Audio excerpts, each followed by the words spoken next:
We are live. We are live. Thank you so much to everybody for being here. Welcome and thank you for joining us at today's live conversation on becoming mompreneurs. I'm your host, Vanetta Morrison. I'm the founder and director of the W.O.W, which is an online coaching and counseling business specifically focusing on serving Black and brown women. And an important part of the work that I do is around helping my clients fight imposter syndrome, which I do through one-to-one workshops, group workshops, but also through my recently published book, Me, Myself, and Imposter, How to Bust Your Imposter Syndrome Through the Fraud Framework. I'm so glad to be here and with my incredible guests, Vanessa, Natalie, and Aminata, who we'll learn about a little bit more shortly. Just for housekeeping purposes, we do have a dedicated Q&A section at the end of our conversation, but feel free to please leave your questions throughout because we might be able to touch on them in different parts of the conversation. Right, so feel free to make yourself comfortable and let's settle into what promises to be a really insightful evening. Just a disclaimer at the start,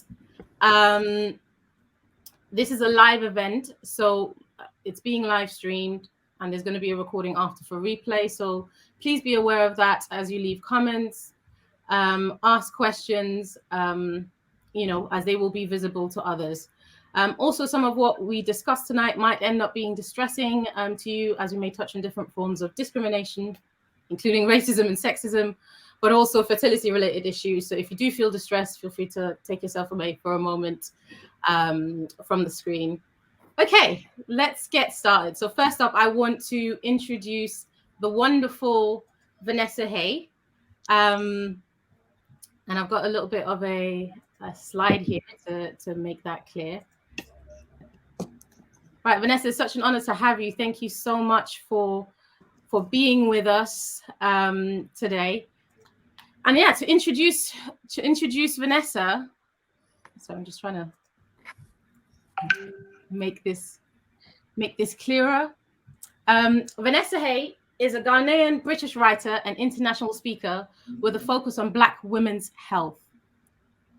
Her articles and personal story are featured in the New York Times, Gracia, Refinery 29, and Healthline.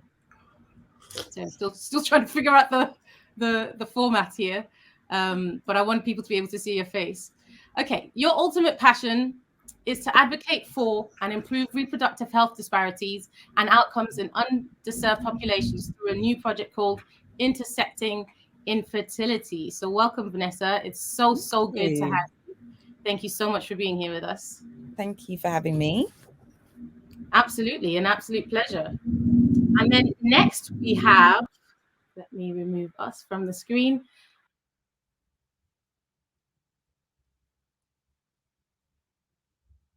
Hello. Hi guys. I think we're just experiencing a technical difficulty potentially. Can you hear me? I can see you now. Okay, sorry about that. Right. I was reading Natalie Whyte as a Christian, a wife, a mother, an entrepreneur, and a brand and marketing specialist. Her direct personality can be attributed to an exuberant mixed race heritage, her mother hailing from Gambia, West Africa, and her dad a Yorkshire man through and through. Whilst working for Porsche as a marketing manager, Natalie simultaneously co-founded and launched a successful entertainment business operating within the luxury wedding and event sector. Natalie has cultivated work and features with a number of well-known brands, including Nobu, Porsche, OK Magazine, Brides, Hitched, Sternberg Clark, to name a few. In 2019, Natalie and her husband began what would be described as their everything all at once era, having 3 wonderful children, Arrow, Story, and Reason, in just a 4-year span, all whilst carrying out a complete renovation of their first home and investment property, a traditional Victorian villa in Leicester. In addition, Natalie runs a diamond sourcing business, acquiring the world's most valuable stones from across the globe for a number of private clientele. Natalie enjoys leaning into her multiplicity and thrives off conquering new challenges. She is hopeful as she steps into a new season in her life, which provides an opportunity to refine many existing hustles, all whilst exploring new areas of her persona that are yet to be unlocked. How exciting, Natalie. So Thank you. Thank you so much. And last and certainly not least, we have Aminata Kamara here to join us. Aminata is a BBC radio presenter, producer, TEDx speaker, and co-host on the award-winning BBC's podcast, The Sister Collective.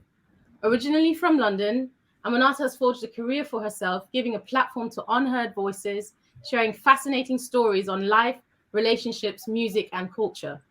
Aminata is also a creative hairstylist, providing beauty and editorial hairstyles for Black and mixed heritage models. As a Black woman, entrepreneur, and mother, Aminata has always been intentional about inspiring the next generation, using her own story to lead the way, empowering others to do the same. She has defined this current chapter in her life as a time to shape culture, something she says we all have the ability to do. Welcome, Aminata.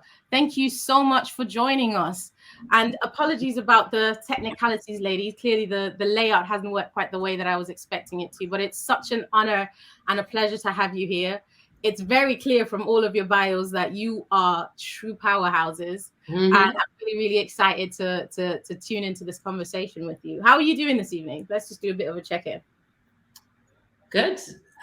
Tired always is the answer, isn't it? I think I don't meet a mum that doesn't say that they're tired. So I think that's probably the same for all of us. But yeah, it's good. It's summer, isn't it? So helps you to feel a little bit more optimistic if you're that way inclined. Yeah. Yeah. What about you guys? I mean, you go first. I feel less tired today for the first time in a long time. I'm not sure why. I am here with some tea today to hopefully see me through because it's a long evening. Oh, I thought you were going to spill some. No. Yeah, but I'm feeling good. Really, really pleased to be here with some amazing women to talk about something that we live through every single day. And don't often stop to just think about what it is that we're doing. We just get on with it. I feel like that might be a core factor of the conversation that we have today. Brilliant. Thank you so much, Aminata. Vanessa. Do you know what? Firstly, I just wanted to say I'm just looking at the screen and just these different shades and highlights of chocolates. I just love it. Absolutely love it. And yeah, today's, like we always get, like you get those days like today's been a day. That is that for me. Yeah. But feeling blessed. And actually, I'm looking forward. That's the ice cream van. Probably not going to catch it, but yeah, I'm just looking forward to this chat. Like I'm not going to lie. I kind of thought, oh my gosh, like it's been a day and we're now going to have this conversation. Like, I don't know how I'm going to get into it. But then as soon as you start, you think, actually, I'm really looking forward to this. Like sisterhood is so powerful, don't you think? Yeah, absolutely. It's so powerful. Yeah. Completely agree. Thank you so much for sharing, me. And I know it's been a bit of a challenge, and I guess we're going to touch on this anyway. We've had some incredible questions submitted in advance, and we're hoping to get some live as well from those who've registered about how do we balance things. So, and I know we'll touch on that in a bit. We'll warm up first with the maybe easier things, because I feel like that question is loaded in itself. So yeah, let's move into it. I think the first thing is to really look at how do you actually define being a mompreneur. I feel like it's a quite an obvious question and quite obvious concept, but I think it's good for us to have a bit of a definition looking into it. So I think it was the Oxford Dictionary that mentioned a mompreneur is a combination of the words mum and entrepreneur, obviously, describing a mother who runs her own business while raising young children. And I just wanted to kind of give a disclaimer to say this is not to dismiss working mothers who are full-time or part-time employees while raising children. But I think today's focus is more so on the unique blend of being a mother and an entrepreneur, a freelancer, or a contractor, because that comes with its own challenges as well. Is there anything that you would want to highlight or add from your part of what your definition of being a mompreneur is, really? To be honest, I feel like you were saying, all different types of mums that go to work and have different things going on. The fact that you have to juggle your way of earning money with being a mum of young children, I think makes pretty much every mum a mumpreneur to some extent, you know, because it's the same skills, isn't it? Trying to time manage and fit all this impossible stuff into a set amount of hours, and you know, thinking on your feet, trying to figure out solutions to problems that come up all the time. So while it may be a more conventional role, I think, you know, there's probably a lot of relatability for everybody who's in juggling being a mum and working.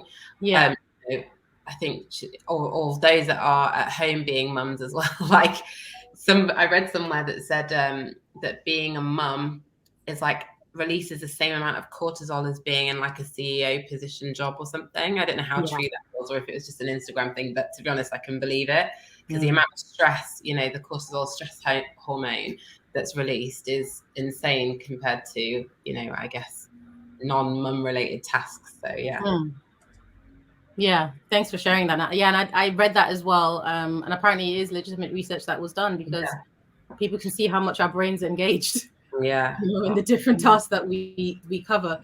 Vio, Ami, is there anything else that you want to maybe share on anything top level definition of being a mompreneur? No, I think Natalie pretty much nailed it, to be fair. And I think what you're saying about just being a mother and juggling motherhood and everything else, I mean, it doesn't matter what it is that you do. It's just the case of where you have a number of different things to do at the same time, and how sometimes you figure it out and other times you don't. Like if I was to flip my camera right now, you would see that my life is absolute chaos. Same. There's a reason I'm in this corner. Like here is okay, but all of there is a mess. I know, it's crazy. That's what it means to be a mompreneur. Love it. Thanks for sharing, Gabs. V, anything you want to add? No. Like V's doing emails simultaneously. V's mompreneuring right now. She's like, put it this way, I'll just check the private chat and then you'll know. But no, nothing on a real, nothing to add. Cool. Apart from the fact that you can probably hear Elysia losing it right now, so I just thought it would be a good time to mute my mic. So, but nothing to add. Ami and Nat have covered it. Yeah, cool. Thank you for sharing. Well, for those who know me a little bit, you know that I love talking about imposter syndrome. And I feel like that topic comes up quite a bit when it comes to becoming a mompreneur, particularly exploring the intersection of motherhood and being an entrepreneur. So I wanted to give a little bit of a grounding definition of imposter syndrome, because it might come up in different streams of conversation that we're having throughout the evening. So just so that you can read it as well. Let's see. Right, imposter syndrome is a persistent experience of inadequacy, incompetence, and context-specific isolation, in which objective successes are discounted or attributed to anything other than personal effort and ability. Keep in mind the words inadequacy, incompetence, and isolation, because I feel like those are some key words that are going to be coming out throughout our conversation, and have a think about, actually, is that something that is underlying some of the struggles that we're having as well as mompreneurs. Okay, let's kind of go into our motherhood journeys. Ladies, are you comfortable to kind of share a bit of your journey around becoming a mom? And also for the viewers, if you, again, are comfortable, if you can reference how many children you have and their current ages, just to give a bit of context. Anyone want to start? Go for it, I love this volunteering of other people. Because it's me, otherwise everyone's looking at me like, go on that chat box. We can't hear you. You're muted. Sorry. So I'm a mum of one to a beautiful princess called Maya. She's 7 years old. And I guess motherhood came about as a bit of a surprise. It wasn't something that I planned, but it happened. And I'll be honest, like the 9 months before I gave birth, I was just really scared, because I've been someone who's been very career driven and career focused, and the idea of motherhood just felt like the end. It literally felt like everything was going to come to a halt. I'll never be able to be or achieve anything that I wanted. And there was a lot of fear around that. And there was a lot of fear about how I would feel towards my child because of those initial feelings. I remember having counseling and therapy before I gave birth because the future was just so fearful. It was so unknown and so new to me. And looking back on it, I feel like I robbed myself of a lot of, I mean, I was equally happy, like that, you know, physically being pregnant, I enjoyed that. I never had no pain or no stress or anything like that. I had an easy pregnancy. So that side was nice, but I guess I robbed myself from like the connection and the love and the excitement of what the future could hold. A lot of my pregnancy was surrounded by fear. And then the moment she was here, it wasn't the case. So it's, I feel like those initial, I would love the opportunity to do it again. And I feel like I would run into it and embrace it because you never know what could be, and what could be could actually be amazing. And it has been amazing. It's been a beautiful journey. My daughter is like my sidekick, you know? And I think she makes this journey all the more worth it. I love being a mum who works. I'm still that career-driven person, but the fact that I have her with me makes me even feel even more proud of myself. So I guess that's like a little bit into my motherhood journey. It's turbulent at times. It's not fun. It pulls on you a lot. I'm still in therapy because I'm a mum. But it's a beautiful journey at the same time. Thank you for sharing, Amy. Thank you. Who wants to go next? Nat? Yeah, sure. So my journey into motherhood was thankfully quite smooth. I have got 3 children, 3 years old, 1.5, well, 3.5, 1.5, and a 3-month-old, 3.5-month-old. Time's going so quickly.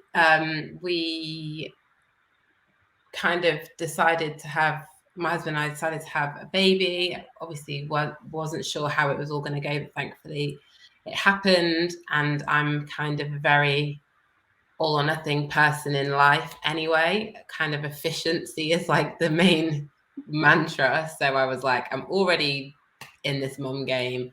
I'm already knee deep in nappies and vomit. So let's just do it all at one time. And that was, you know, my intention if it was going to happen. And thankfully it did happen. So yeah, that's where I'm at. It is definitely challenging though. Like, you know, whether you have challenges on one side or the other or both sides of it, like there's just so much unexpectedness. And I think touching on what Amy said, like, I feel like having a child and being a mum throughout your life is basically just a baptism of fire. Every you know, new thing that they go through and every new thing that they develop, it's like you've got no time to just sit and go at the pace of when you were just you managing you, because every day is like you've got to learn something new about yourself, learn how to adapt your behavior to help them, learn how to discipline, to encourage, to like make them this whole rounded person. So yeah, I find that quite it takes its toll on you, and it's quite a challenge to just constantly be the best version of yourself for them, which, you know, it rarely happens that you can be that consistently, but, you know, striving to do that all the time is definitely a challenge. So yeah. Thank you so much for sharing that, Nat. And obviously we'll delve deeper into a little bit also about the changes that happen when you move from 1 to 2 to 3. But let's start with Vanessa, Vanessa's journey, and then we'll delve more into some of the things that all of you have touched on already. So I guess for my journey, firstly, I appreciate that obviously we're friends as well as, you know, panelists on today's discussion.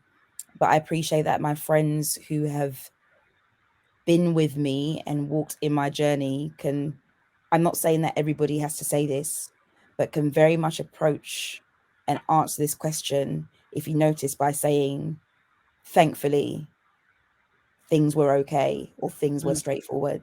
I appreciate that, by the way, that you say that. And because that helps me to answer the question in what was the reality for us. And it's the fact that our journey to parenthood, and I intentionally say parenthood because infertility, which is what I'm going to touch on, is not just about the mother or the or either or, it's about both. So if I can say, Vanetta, that our journey to parenthood was difficult. Andrew and I met in university, where we all went to the same university. So we met in 2005. So we've been together since 2005 and been married for 9 years. Thank God. Very grateful, because marriage is hard. Thank you, ladies. Marriage is very, very hard. And anyway, I guess because we've been together for so long, after we could consummate in the right way, we thought, you know what, like, let's go for it. And we were going for it with nothing coming through. We were trying to conceive for a total of 4 years, I think it was. And I've heard some stories, so in the grand scheme of things, that might be nothing to some people, but listen, when you want a child, I mean, 1 month is enough. 4 weeks, let alone 4 years. So it was 4 years in the making. And then obviously finally we found that we needed to kind of do a bit more investigation and get some help. And the help was, thankfully, IVF on the NHS. I'm not going to get into the technicalities of that and how that works, but I've got my @ on hopefully show them my name, so if you have any questions around that, and if we go into that conversation again, you can ask. But yeah, so we had IVF to try for our first child, and that was actually a successful cycle, but resulted in an early miscarriage, which happened in 2015, late 2015. And then we had, from our IVF, we also were able to freeze embryos. So we went for our second cycle, which to this day, I've never really explored it, I think for reasons, but apparently that started off as a twin pregnancy. And because it started off really, really chaotic, but then obviously it was successful towards the end, because we have Sebastian, our first son, who is now 5. Wow. And then obviously, you know how there's always a plot twist in life, you know? I don't know how it works for you, Natalie, when it comes to efficiency and how you deal with plot twists, because you want to be efficient, but then there's a plot twist that comes in. But I want to ask you that question anyway. Yeah. That's something I want to ask you. But yeah, plot twist. We actually conceived naturally 18 months after Sebastian's born in February 2018. And a couple of weeks later, we found out. So with a warning, again, I'm not going to go into it or explain what it is, but we had something called an ectopic pregnancy, which in short is a pregnancy that occurs outside of the uterus and most likely is in the fallopian tube. Very rarely it can be in the ovary. Is life-threatening. For me, it was.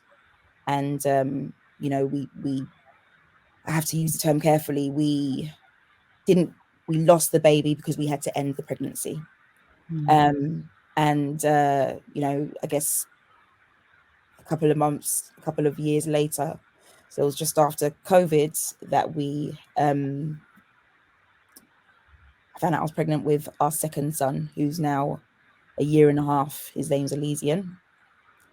And yes, I guess when anybody asks me, you know, what's your family? We always say we have 4 children, because we never try and forget the babies that we lost. We always try and make them part of our family.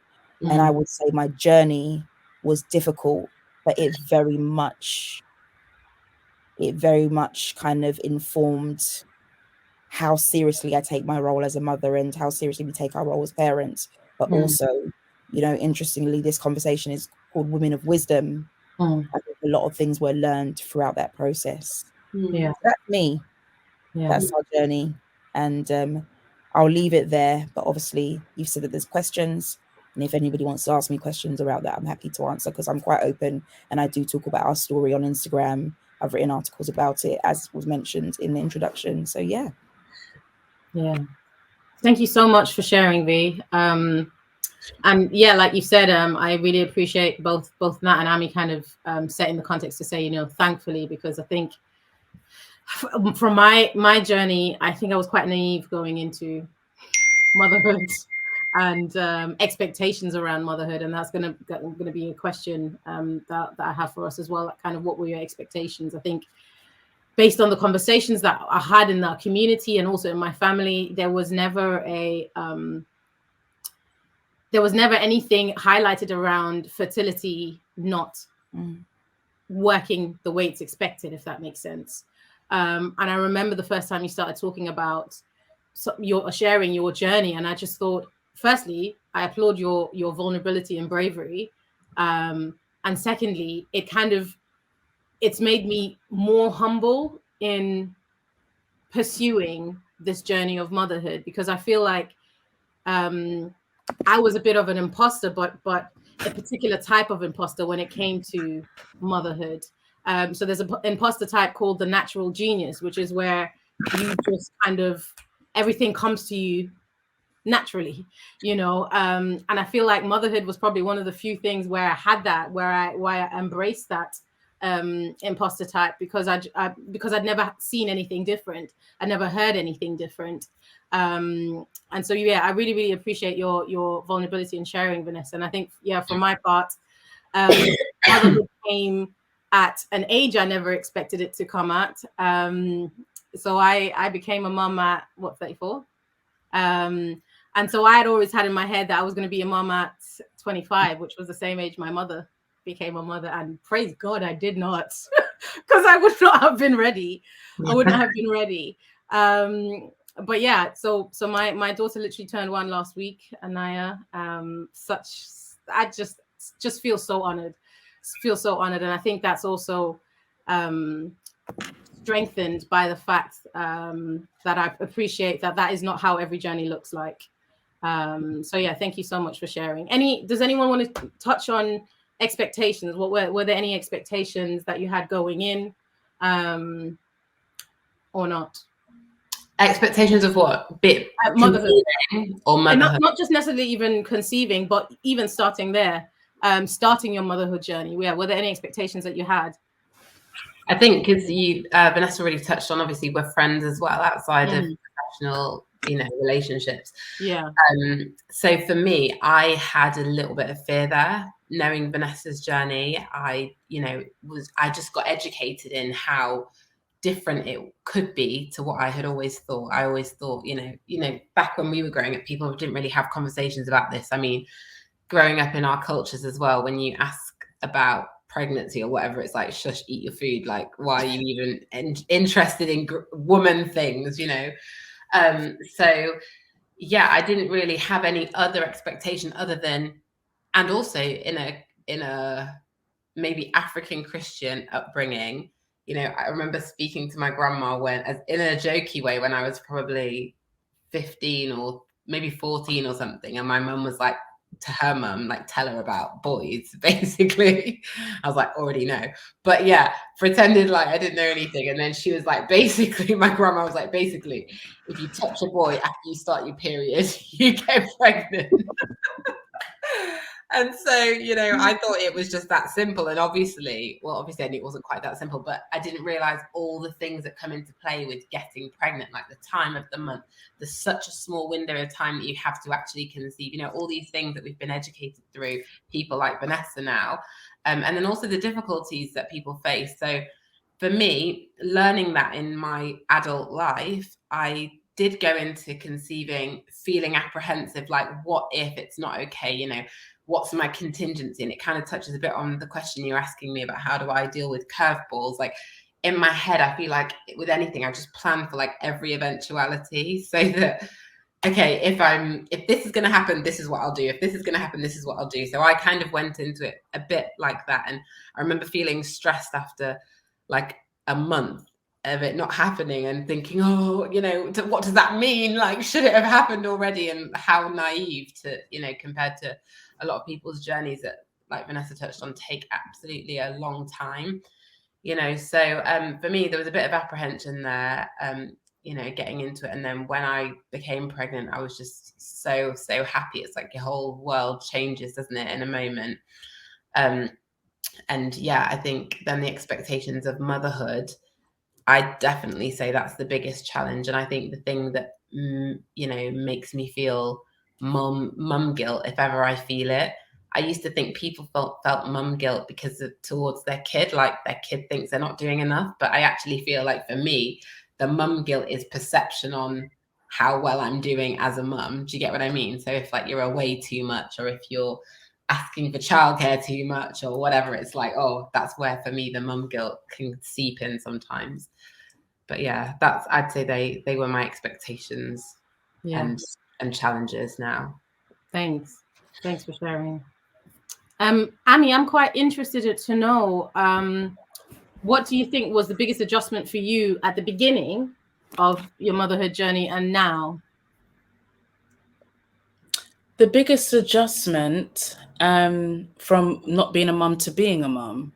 Yeah. And particularly at the beginning of obviously Maya being tiny to like now that she's, you've shared that she's 7. I guess just realizing the weight of what motherhood means. I think the biggest adjustment for me is realizing that motherhood isn't just, or parenthood isn't just putting food on the table, having shelter, making sure that place is warm and well looked after and that they've got their activities.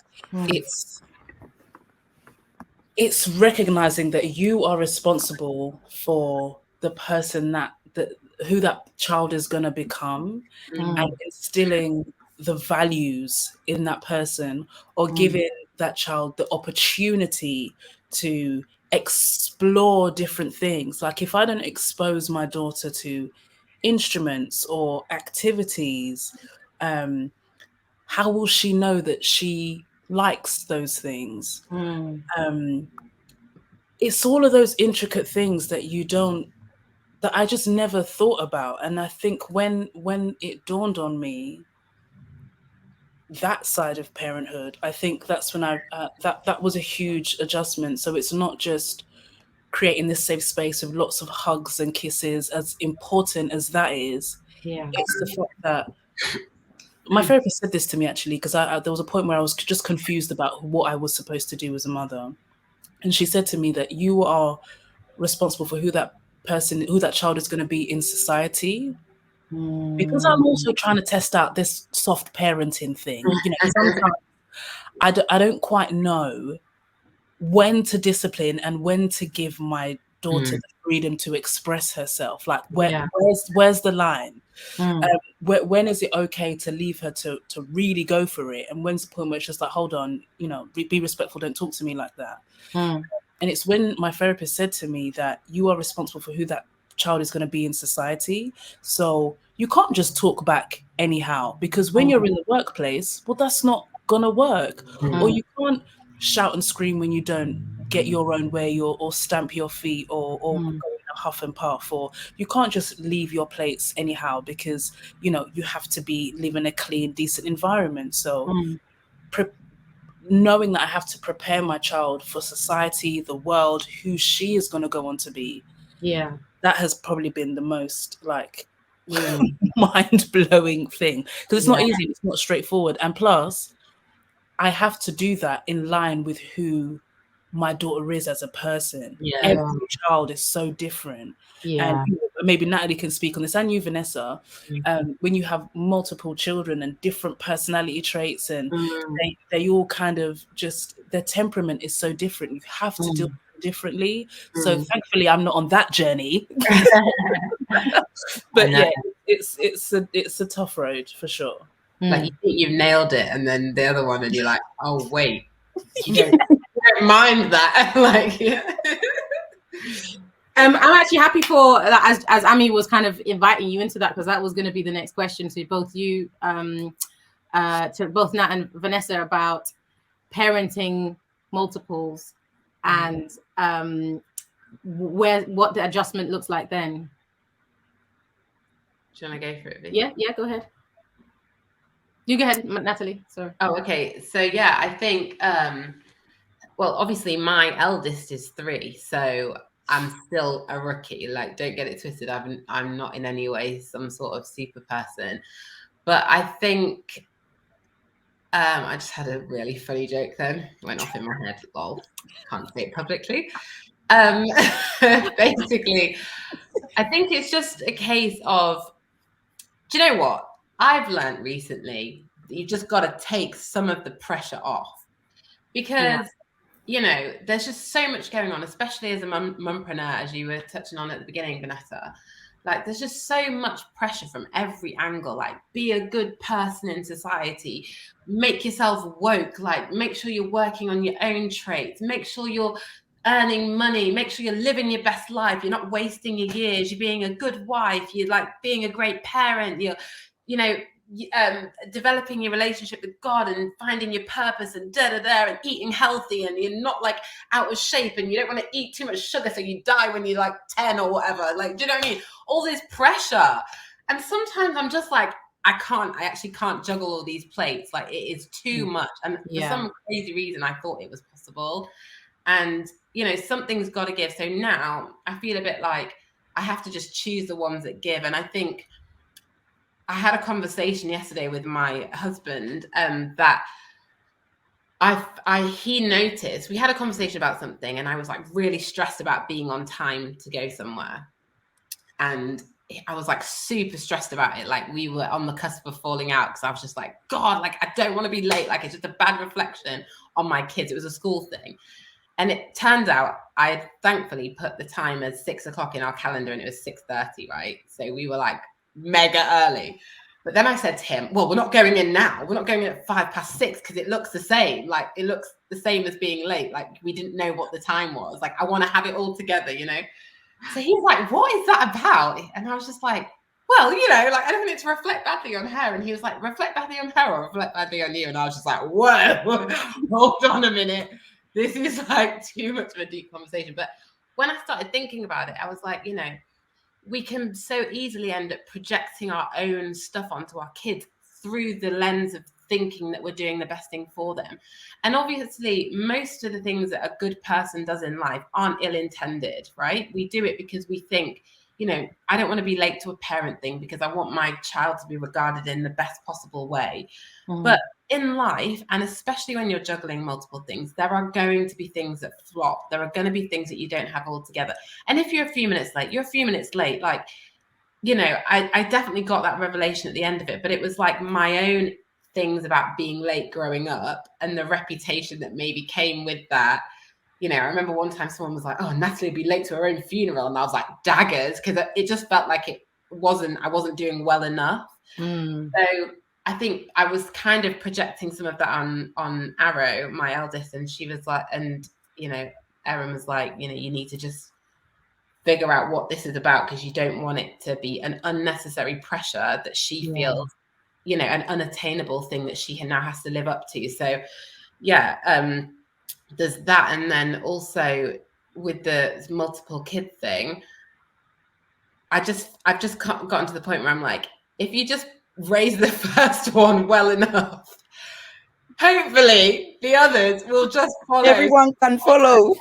You have a beacon to look to. Do you know what I mean? It's a lot. It is a lot. I'm not going to lie. But, you know, there's also just something in enjoying the moments and just not trying to be everything to everybody all at once. I think sometimes, like, I just find myself, and I'm like, you're so stressy. Like, on a day-to-day, like, why is everything such a stress? But it's because you're like, what's it called? You're being, what's the word called when you're being like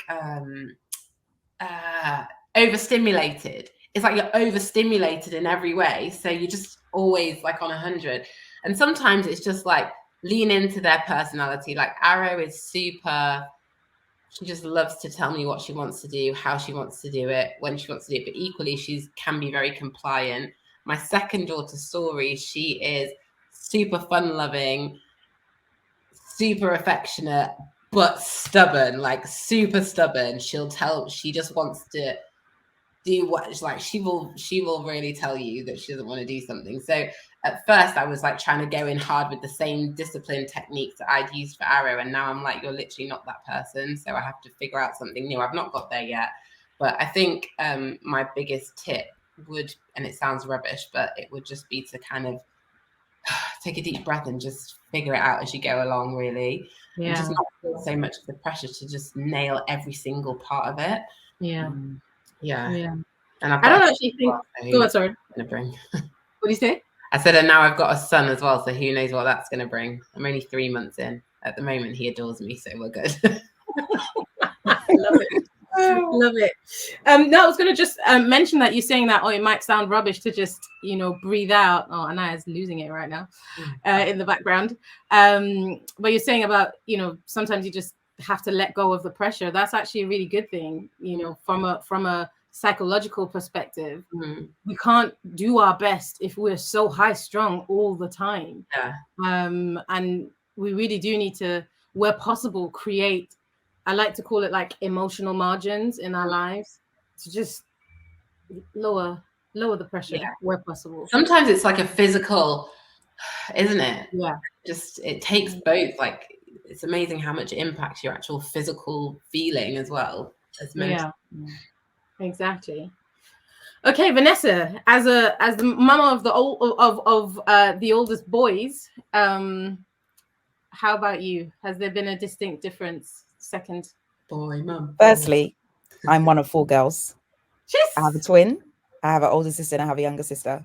We were raised as girls, and remember where we were born in the 80s. Apart from my younger sister, who was born in the early 90s, and I thought you were gonna say 70. I was like, yeah.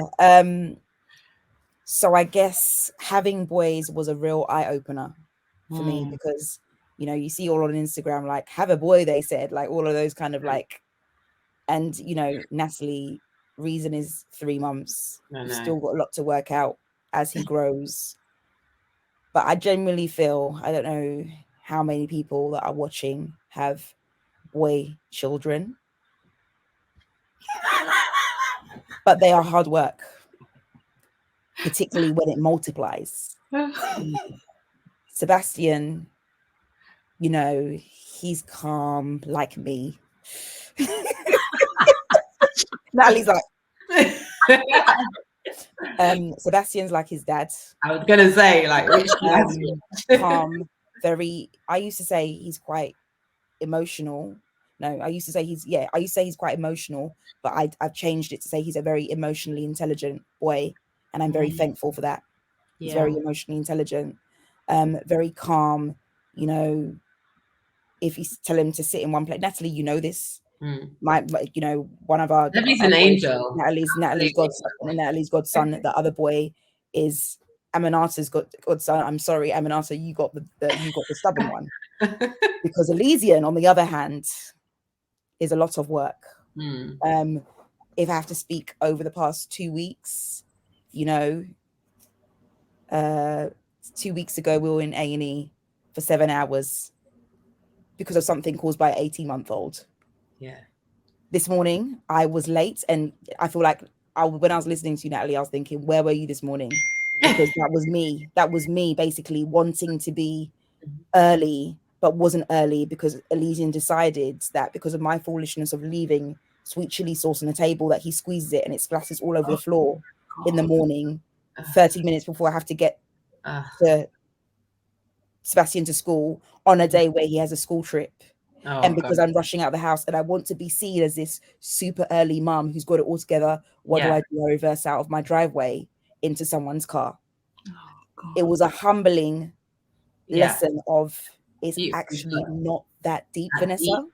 Yeah, it's not that deep. Like, if you're late, you're late. Number one, the lateness wouldn't have been him missing the coach to the trip. The lateness would have been that, Sebastian has to go into the other entrance because he's late. That's what it would have been. Like, sometimes you got to sit down and think, what's at stake here? What's at stake here? Because outside of what happened 2 weeks ago when we were in A&E, I'm not saving lives by being early with the rest of the mums that sit down. There's no truth about what type of egg they had in the morning. Do you know what I mean? I'm not Is that what's at stake? To be part of that conversation and talk about what type of egg they fried or boiled? No. Actually, what was at stake was the fact that he just gets to school if it's at 8:45, 3 minutes after he needs to be in, or whether it's at 8:30. And because of that, I'm reversing into someone's, which is just unnecessary. And it was a very humbling. And when I reversed into the lady's car, sorry, I'm like now kind of like word vomiting now, and I'm kind of like letting go of this. So thanks, guys, for listening. It's a pleasure. Take all the time you need. Thank you, Aminata Steve. This is whether your radio work comes through. I feel like anyway, it just felt like we'll just on anyway. So so the lady said, "You just reversed into me. Well, you know what? Do you not see what you're doing? Were you not looking?" And I turned around and I said to her, "No, I wasn't looking." You just get and at that moment, it was another breathe moment situation. Yeah. So anyway, I've kind of digressed, but I say this to say boys are not easy. But coming from a very female dominated house, I'm still in therapy for the stuff that I spoke about earlier on, what I've been through. And to answer Aaron's question in part about what do you think this comes from, something that was said to me by my therapist was the maternal relationship in most people's lives is the most significant in how we form our view of the world. Yeah. And so I think a lot of the times the way I deal with my children, and now take away their gender, just my children, because it's not about them being boys, the way I deal with myself and conduct myself as mother has got to do with what I didn't like when I was a child. Yeah. Hence what I just said about the maternal relationship and how it forms our view of the world. Yeah. I didn't like the fact that my mum was at a time in life where she had to work 2 jobs. And so when I had mothers on school trips that were there with the Wellington boots and the perfect packed lunch, and I'm like, every day, mummy, where are you? Like, you're never at these trips. Or when it was assemblies and my mum weren't there because she was trying to get 2 paychecks going to feed us. I think that experience is coming through why I'm putting pressure on myself. I'm wanting to be the person that's present at this sports day when these times I'm supposed to be logged into Microsoft Teams. Hopefully none of my colleagues saw this promotion of this. I'm wanting to be the person that is at the school trip. Yesterday, I had some proper, I was in the I've contradicted myself now. I was in the mum's WhatsApp group saying, how, when did they say that you could volunteer for this trip? Because I didn't hear anything about it. So I'm not going to be at this trip now. And I don't want Seb to think, there was one time when I think I was late and Seb was crying and I said, what's wrong? And he said to me, because you picked me up late. And the funny thing is I wasn't late. I just wasn't first. So what I realized was I was already starting to set that expectation. And I said to him, son, sometimes mummy's got to work. Natalie, you know this about your godson. He's got the obsession with the beach. So I said, if mummy doesn't work, then you're not gonna get and that's our spiel. That's our conversation. It's not going to be next time I'm going to be there earlier because I'm setting the wrong expectation. And I think a lot of it sometimes is living vicariously through our children. What you didn't have is what you want to pass on to your child. But sometimes there's this. So if we speak about emotional margins, when I'm understanding them correctly, Vanessa, it's sometimes setting that boundary of actually, yes, if we have ways to do things better, because actually I'm going to say outside of these high interest rates and everything else, life is a bit better for us. We don't have the same level of discrimination in some ways. We have better access. Things are better. So actually, I'm sorry, mum, that you had to deal with this, but I have better resources so I can do this in a better way without putting pressure on myself. So outside of raising boys, and Black boys is hard, I try and very much balance it with it's not that deep. Be you, be yourself, and take it easy. I suffered to be here. There was a point in time when I was praying for these boys. So letting one school trip or one 3-minute late drop off affect me is not worth it in the grand scheme of things. So I very much try and sit in gratitude and sometimes sit down and think it's not that deep. It's true. Yeah. Wow, thank you so much for sharing that, V. And you touched on something that Amy mentioned as well with regards to therapy and dealing or coming to terms with our motherhood and our identity in therapy as well. And I think for me, as much as that's my work, that's actually my line of work, I also got a therapist before I became a mom, because I thought, you know what, let me just do this emotional MOT, because and I love what your therapist said, Amy, with regards to your role is to raise Maya as a fully functioning and a participating member in society. And I was just looking at myself thinking, okay, so what are the parts of me that I feel like need to be dealt with before this gets replicated ad infinitum to whatever children I end up having? Like, I don't want that to be the case. And one of the things for me, I knew exactly, was setting these boundaries. It was important to learn to set boundaries in a way that I'm not falling into people pleasing, but also at the same time, I'm not necessarily coming across as super self-centered. It's finding that balance. And I really appreciated my journey with my therapist, working through that. And then after I became a mother as well, looking at, okay, so what is this doing to my identity? How have I've been so used to defining myself by what I do in a 9 to 5. Now that I'm no longer doing that, or it looks very different. Who am I? You know, that's something that kind of threw me for a loop as well. And I guess this is a perfect segue for us to look into actually our work. You know, we've touched on it already in certain ways, but actually what has our journey with work, in particular becoming entrepreneurs, freelancers, consultants, been like for us? Yeah, anyone want to start off the top, or I've got questions? So I guess so it's tricky. It's a juggling act. I feel like for me, so I'm fully freelance. It just happened. I didn't plan it. It just so happened that I was just getting a number of different jobs from different places, and all of a sudden I just don't have a consistent routine. And everything looks different every day. So that's split between working on the radio and also hairstyling work within fashion and beauty. And so it's just a juggling act.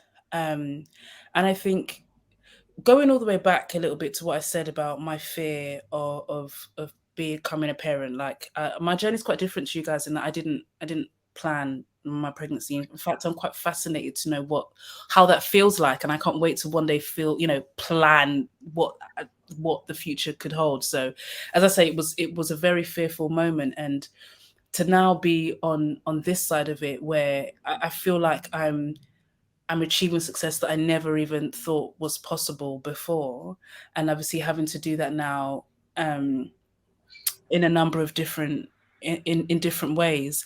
It's just a juggling act. For me, being a mum just means planning more. It's not impossible, whether you are an entrepreneur or whether you have a 9 to 5 job or consistent work. It's just planning and support.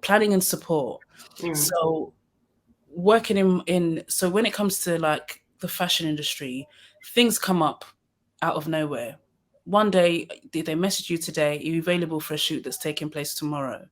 And my issue always is, well, how can I make this happen? How can I plan around this? How can I still sort out the school run? And actually juggling whether, is this opportunity worth it? I've promised my daughter that after school we're going to this place. This is what we're doing. Is this opportunity, or is the money or the networking or whatever from this opportunity going to be worth what I'm not going to end up doing instead?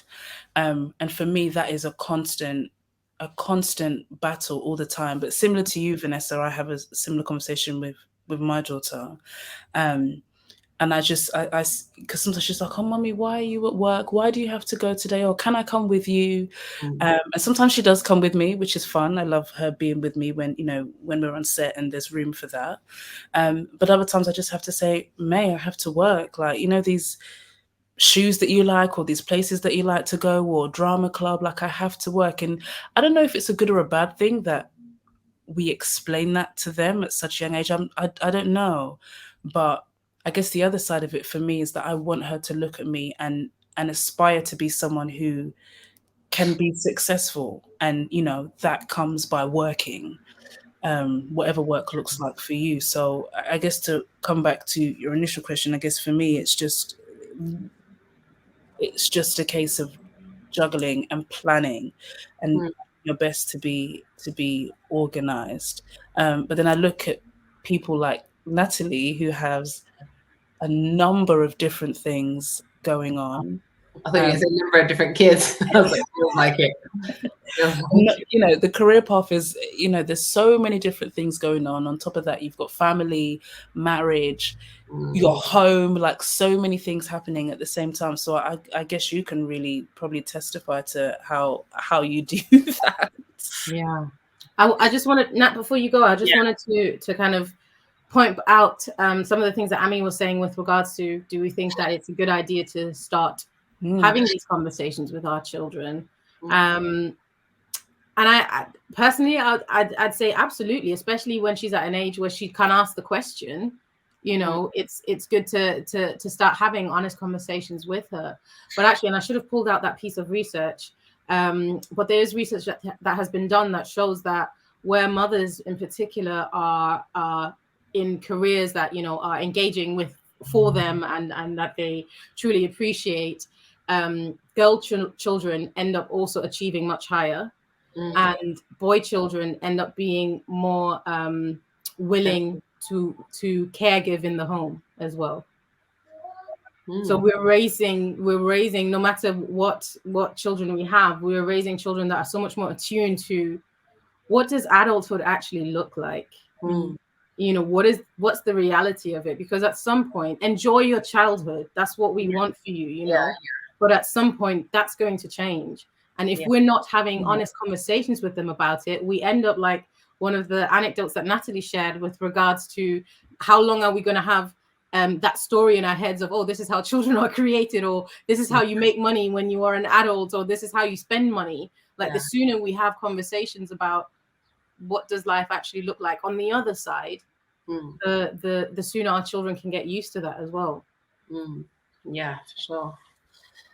So what was the question that you said, Ams? Was it how do you juggle? Yeah, basically. Which is a question that has come multiple times as well. Like how do you find that balance? Is there a balance? When I think about this a lot, because I feel like people say it to me a lot, but I don't know if my answer, so I'm just going to answer. I don't know if it's the right answer. I don't know if it's advice that should be taken. But I think there's a few layers to it. So first, starting from the beginning, when I became a mum, I found it difficult in the first few months because I was very used to being, independent, engaged in my mind, thinking about things, speaking to people, like going to meetings and doing this and doing that. Organizing things, just having a lot of stuff on the go, which at the time I thought was a lot of stuff, and now I'm like, imagine. But I struggled with the transition of doing everything to doing what felt like nothing, which is, just hear me out when I say this. I'm not saying being a mum is nothing. I'm just saying the amount of work or the type of work I was doing looked very different to when I became a mum. And especially when your baby's very young,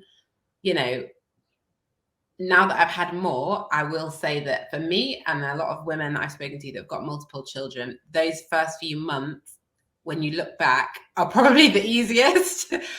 Whereas when if everything's gone, relatively well, but when you're doing it for the first time, it is absolutely groundbreakingly world shifting, isn't it? It's like, what am I doing? You don't have a clue what anything means. You don't really know if you're doing it right.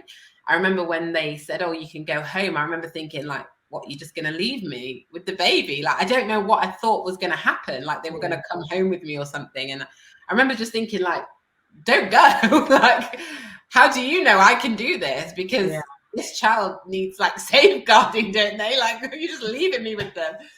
Me who's never done it before. But yeah, so it was like really, really a challenge. And obviously COVID hit as well, for me, right when I had like a month or two after I had Arrow. So, you know, being at home and just feeling like I was missing out. Like, I think I get FOMO sometimes, or I used to at least. And just feeling like, you know, everyone's at work, everyone's having these conversations and getting something done in their day. And I'm just sitting here waiting for the baby to wake up, cry, be afraid that I don't know what it's going to mean, and just try desperately to breastfeed. I struggled with that a lot at the first. Again, like Vanessa was saying, you go on Instagram, you might see some stuff about that. But like, it was just a very different experience, and I struggled with that quite a bit. But then after some time, when I just came to terms with the difference that my life had now become, or the different way that it looked, I found it a lot easier to lean into it and just, you know, go with the flow a lot more, find structure in a new way. So, you know, we run a business also. So for me at that time, when I just had one, it was a case of waking up at like 6 a.m. when she would still be asleep, and go to the toilet and like sit on the loo and do my emails on my phone for like 30 minutes or an hour, to then be able to give time to the day. So a lot of it was about like just planning out what the day would look like, almost hour or section by section. And then you nail it and you think, yeah, I can do this. We've got a routine. After some months, obviously it doesn't come straight away. After some months, we've got a routine and everything's happening, and yeah, you're doing great. I'll have another one. And you're like, oh, so that routine meant nothing. And you try your best to, for me, it's a case of like getting everybody to line up with what I need to be able to function. That's how it feels. I'm like, I need to be able to think, and I need some downtime in order to be a good mother and not be yelling at you every minute of the day. So if I'm telling you to go to bed forcefully and I'm like not playing, and I'm like, it is 7:30, you're in bed or something's happening, like that's because I need an evening to unwind before I fall asleep 2 hours later because I'm exhausted and the day is back on again. Do you get what I'm saying? So for me, it's just being really, really disciplined about the boundaries. Like, I even get frustrated sometimes with my husband. I'm like, it's bedtime. Like, let's go. Like, we've got chilling to do. We've got eating to do. Like, let's get on it. I don't want to waste an hour dilly-dallying, like doing laundry or whatever. Like, this is downtime. Like, put the washing away. Like, I don't want to do it now, you know. But then there's some days, that's more recently, because back when I first started, I would just be like, okay, now the downtime is to do X, Y, Z, all the stuff that you didn't get done in the day. Now, 3 children later, I get to a point where I'm like, the kitchen is a mess, full stop, done. Like, it can wait till tomorrow, because guess what? It's going to be messy tomorrow as well. Like, you've just got to find a way to give yourself what you need. And unfortunately, flexibility is the absolute key. Like, you have to be flexible with how that looks. You have to be flexible with how much of it you get. You have to be flexible with how you're going to respond if you don't get it.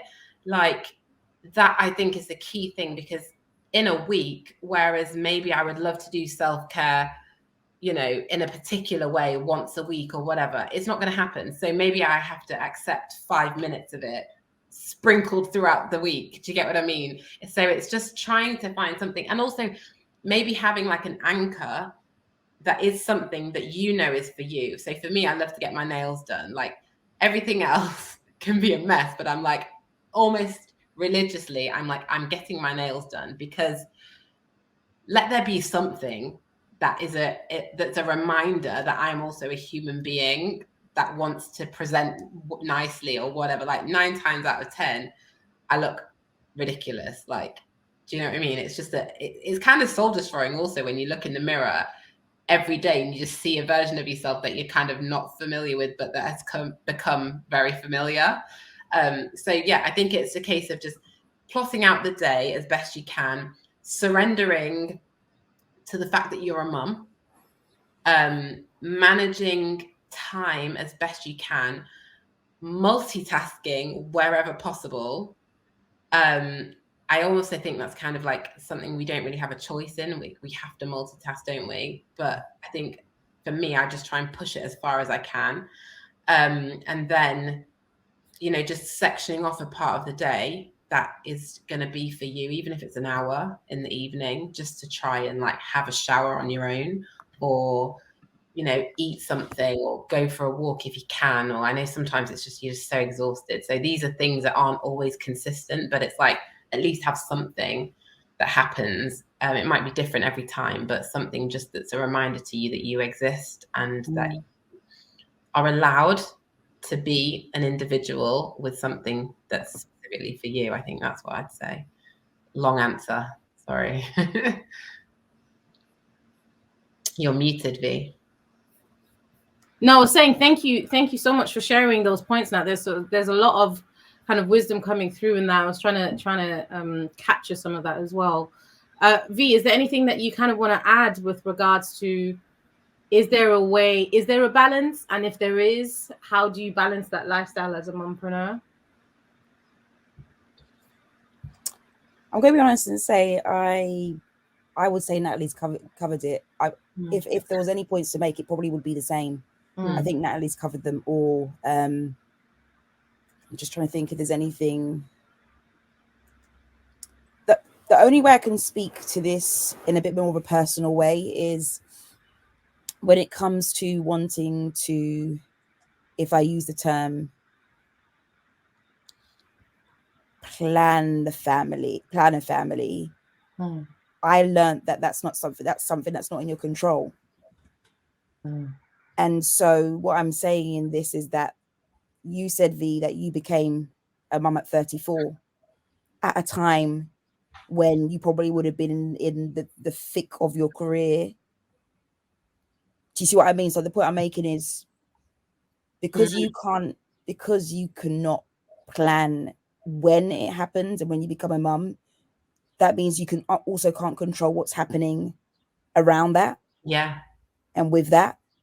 So it goes to Natalie's point about you're going to have to multitask. Like sometimes I think to myself, like when I'm like, you can tell I've probably got like a point of contention when it comes to school runs. When I deep it, I've got like maybe about 6 to 7 more years of school runs. And if I want more children, that I'm starting the clock of school runs. Yeah.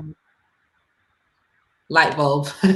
Light bulb. So what that says to me is also it's what Natalie mentioned earlier. Then there was this Instagram post about, it was a reel about it, and then the lady's like, so you're trying to say to me that I've got to look after my skin, grow my edges, buy a house, renovate it, read a Bible, be in ministry, look after my children, have stocks and shares, have savings, go on holidays, have a nice car, look after my parents, catch up with friends, have date night. And the point of it was, the list was endless. So how are you doing all of that at a time when you can't, at the time when this the biggest job of all, being a parent, being a mum, comes around at a time when you can't even control it? And that's the thing for me. I became a mum first of a living child at 30. And in fact, because the trying to conceive took a lot, I feel like it kind of, if I'm being honest with you, I think the first couple of years of marriage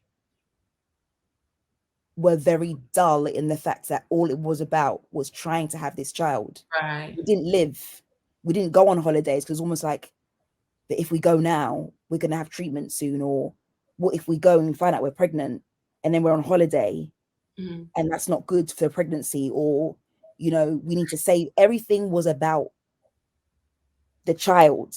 But at the same time, we had no choice because we couldn't control when it happened. So I feel like motherhood has very much become a thing of, it happened around the time when I'm trying to navigate my career and trying to get somewhere, when we're trying to buy this new house. Like there's just some things that happen around it that you can't control. So multitasking is key, because you can't, if we always, like, we very much had that view of, right, when I'm 25, gosh, when I think about it, so when I finish uni, naive, right? I'm going to get married, proper naive. I'm going to get married. Then we're going to have our children. And you think you've got it all lined up.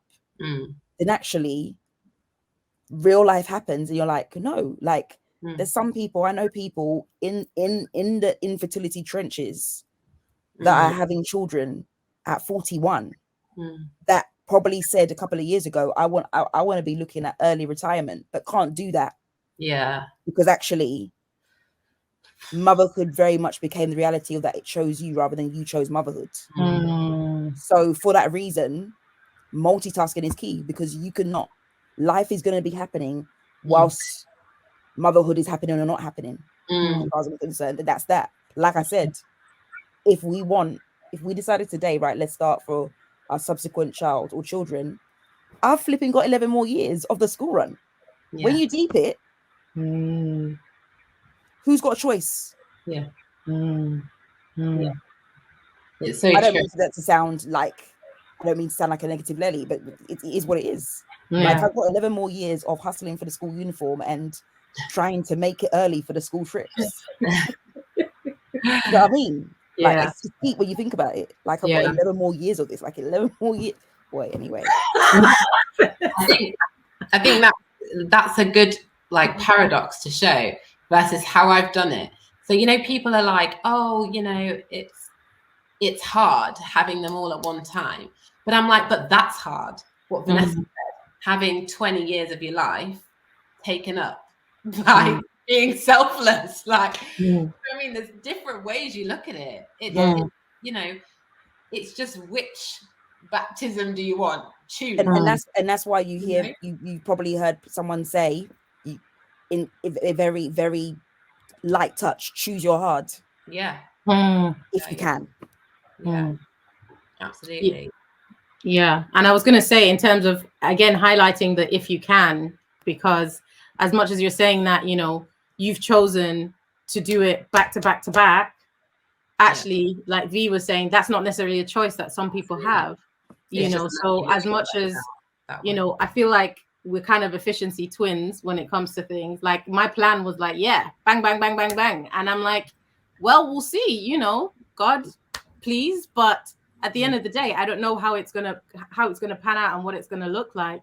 And so I think one of the, and I absolutely love like the advice that you ladies are giving and the wisdom that you're giving in terms of how you are balancing this. I think for me, one of the things is, like, the first thing is being really clear on your values and your priorities where possible, because as you can see, there's only so much control that we can have over any part of this, whether it's our parenting journey or our professional journey. It doesn't, and I think I'm not sure who of us touched on it earlier, but there, I think it was Natalie. It's very different. The structures are very different when you become a parent, and when you become an entrepreneur versus what we might have been taught in school, and what we might have been taught in a 9-to-5 job. There is a almost reliability and stability within a schooling system and our education of, you know, work hard and you get a certain output, which doesn't necessarily replicate so easily in motherhood, and doesn't necessarily replicate so easily in being an entrepreneur. You can work hard, but success suddenly looks a bit different. You know, the structure looks a bit different. So I think it's really important to be mindful for yourself. Actually, what are the values that I'm working towards, rather than being so enamored with the particular outcome, if that makes sense. And I think that's something that I had to, when I was doing my third batch of therapy, once I already, the first one, once I actually already had Anaya, was related to reframing success for myself. You know, I was so used to being successful in one particular way, and I was good at it. And so now coming out of that context completely, like V was saying, you know, coming out of the work context and having to figure out, okay, so what does success look like in this climate, you know, because I like being successful. And I don't think there's a bad thing about that, but I think it's about learning to reframe. What does that look like? What does it look like to be successful as a parent? You know, it's having, as Ami was saying, well-adjusted children who are able to be fully functioning adults as best as possible in society. And motherhood has a way of automatically making you redefine and reframe success. Yeah. Because I'm not speaking for you, Natalie, but Natalie's success could be, I've got my 3 kids under 3 in bed by 7:30, and they do a 12-hour stint. Yeah. That could be her success, as opposed to, I did a 12-hour shift today and I'm still not tired. Yeah, absolutely. You know what I mean? Absolutely. You know what I mean? What can I think of my success is? My success sometimes is what? I don't know. Getting through the school run.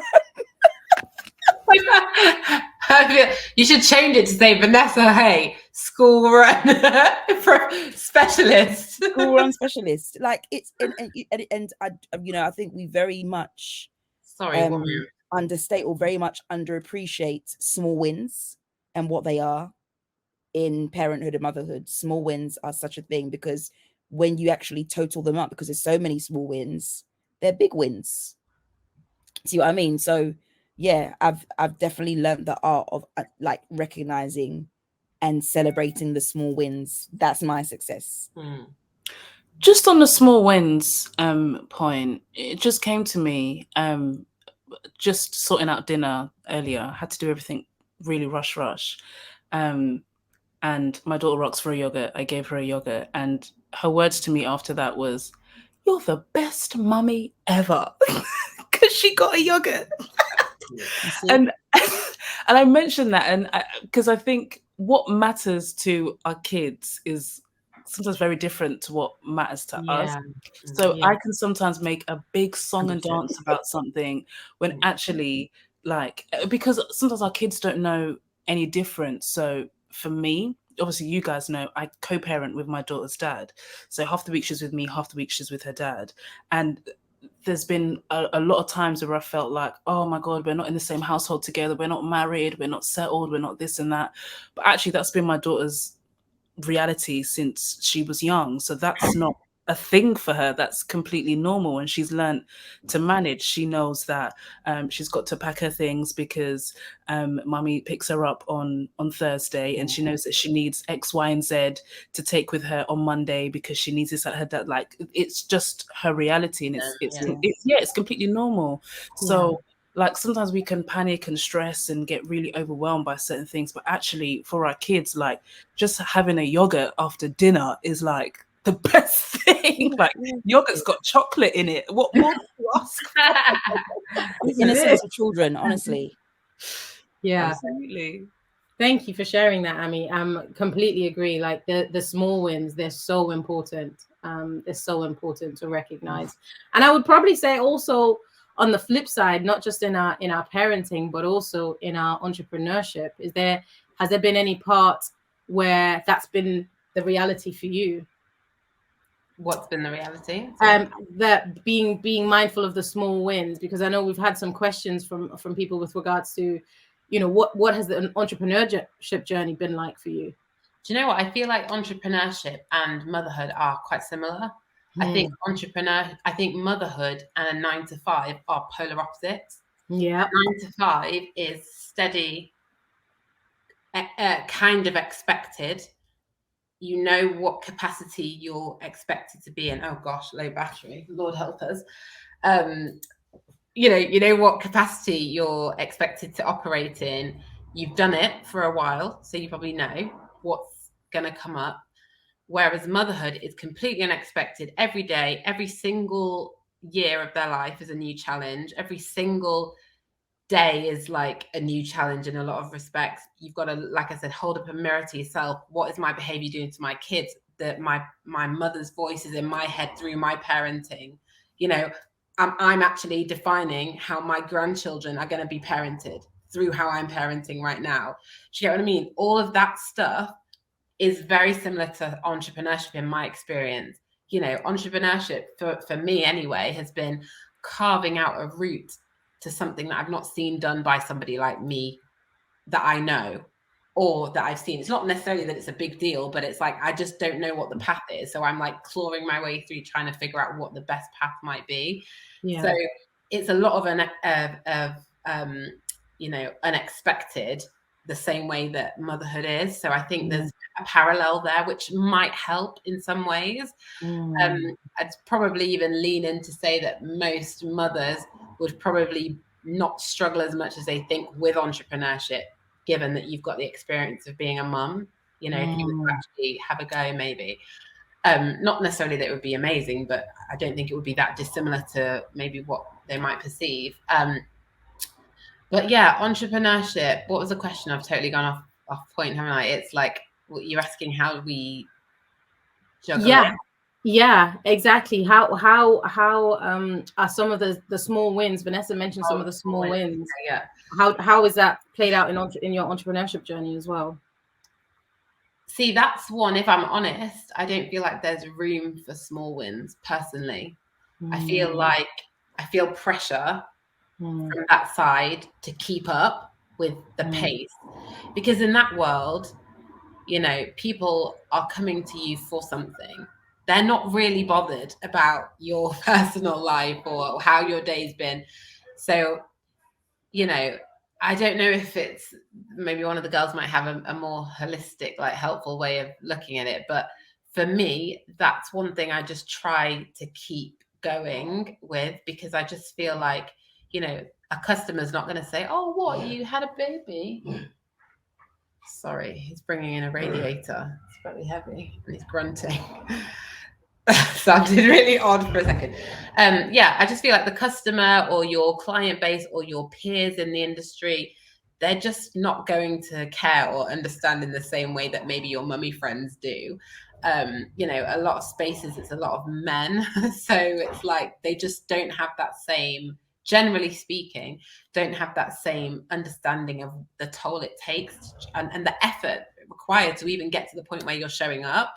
So for me, I'd say the small wins, I don't know what they would be. And yeah, I'd probably say I get more small wins in my motherhood journey rather than in my entrepreneurial one. I feel like that one, we just got to keep going.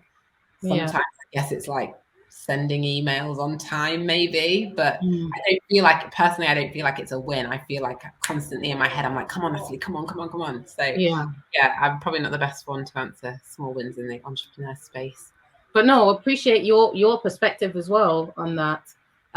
V, is there anything that you want to share with and I think we also haven't quite heard from you yet with regards to what you spend most of your time on outside of the school runs.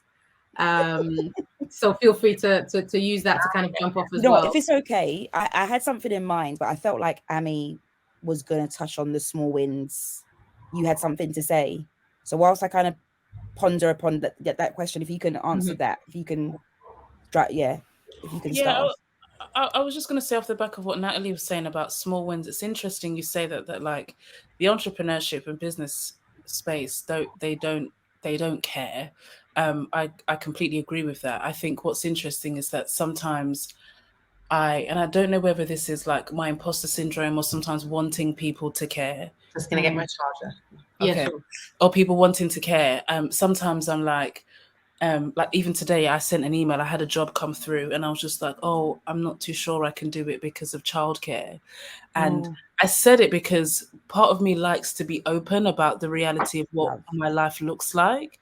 Yeah. And especially in the hairdressing space within fashion, like it's just, it can be very quick and fast paced, and sometimes you really want the opportunity, you really wanted to be able to do that, and sometimes I just need to say, just give me a moment, I just need to figure out if I can sort out childcare. And I feel like that it needs to be known, because it's not a linear industry, because it's not a 9 to 5, because it's sometimes, you know, Sunday to Sunday, evenings and weekends and whatever. Sometimes I feel like it's important to make it clear that the sacrifice that I'm having to go through in order for me to be here. But it is as true as Natalie says, sometimes they don't care. And I sometimes wonder to myself whether it's important for people to know that, oh, I just need to figure out this, or I need to sort that out, or I just need to get someone to help me. You know, I wonder if I should be that open with people, because also equally there's a fear that if someone knows that I'm a mother, will they want to work with me? Will they want to employ me? Or, you know, there is that constant fear there. And I just think it's so key what Natalie's saying, because at the end of the day, you just have to get the job done sometimes. And really, I do think that a lot of people don't care, because if you don't do it, well, they'll just get someone else to do it. Sometimes the job needs to get done. So it's a funny little balance between being open about parenthood, not feeling shame around parenthood, but equally recognizing that this is a working world and the job needs to get done. Can you get the job done? And this is what I was saying earlier about planning. A lot of that I have to do in my head or look at my diary. Can I do this? Can I do this? And it's sometimes a simple yes or no. But it is that constant battle as to whether how open do I need to be, and what impacts could that potentially have now or in the future. Yeah. Thank you for sharing that, Ami. Thank you so much for sharing that. I think, and there's a lot that resonates with me there, but I can't but think back to the Woman of Wisdom conversation that I had, the first one a couple of months ago about equity, and reflect back on that, because for me, part of me is like, but do I want to be in a workplace that they don't accept all of me? But I also ask that question, not just as a mother, but also as a woman living with a chronic illness. So there are already considerations that I have to make with any work opportunities where I'm like, this is my reality. This is my identity. If you're not willing to accept it, am I willing to subject myself to a workplace where that is not accepted? And I think particularly, and obviously I do appreciate that sometimes there isn't a choice. And when I was doing my 9 to 5, I was very much on it of you do the job. There's no excuses. You do the job. But for me, that came to the detriment of my own health. To the point, and I don't think I realized the impact of it until it clicked one day that, hold on, I'm not just playing with my own health, I'm potentially also playing with my fertility, and potentially also playing with the future parenting that I can provide by putting myself in situations where people don't care for me bringing my whole self in, if that makes sense. So I think it's a really nuanced conversation to have where, I completely understand. And Natalie, Ami was just sharing about, actually, this concept of small wins and being open about maybe even being a mom. Does that potentially rob us from opportunities that we normally would be exposed to, but people maybe are thinking, oh, can you be reliable? Can you do what you need to do? And I was just sharing the perspective of, I completely understand that, but a part of me now is always thinking, well, if I can't bring my whole self, do I want to work here? Do I want you as my client? Is this because at the end of the day, I also want to raise Anaya in a way where she knows that she is more than enough. Yeah. But it's also about you. It's also, sorry to cut you, it's also about you, Vanetta. Do you want the opportunity?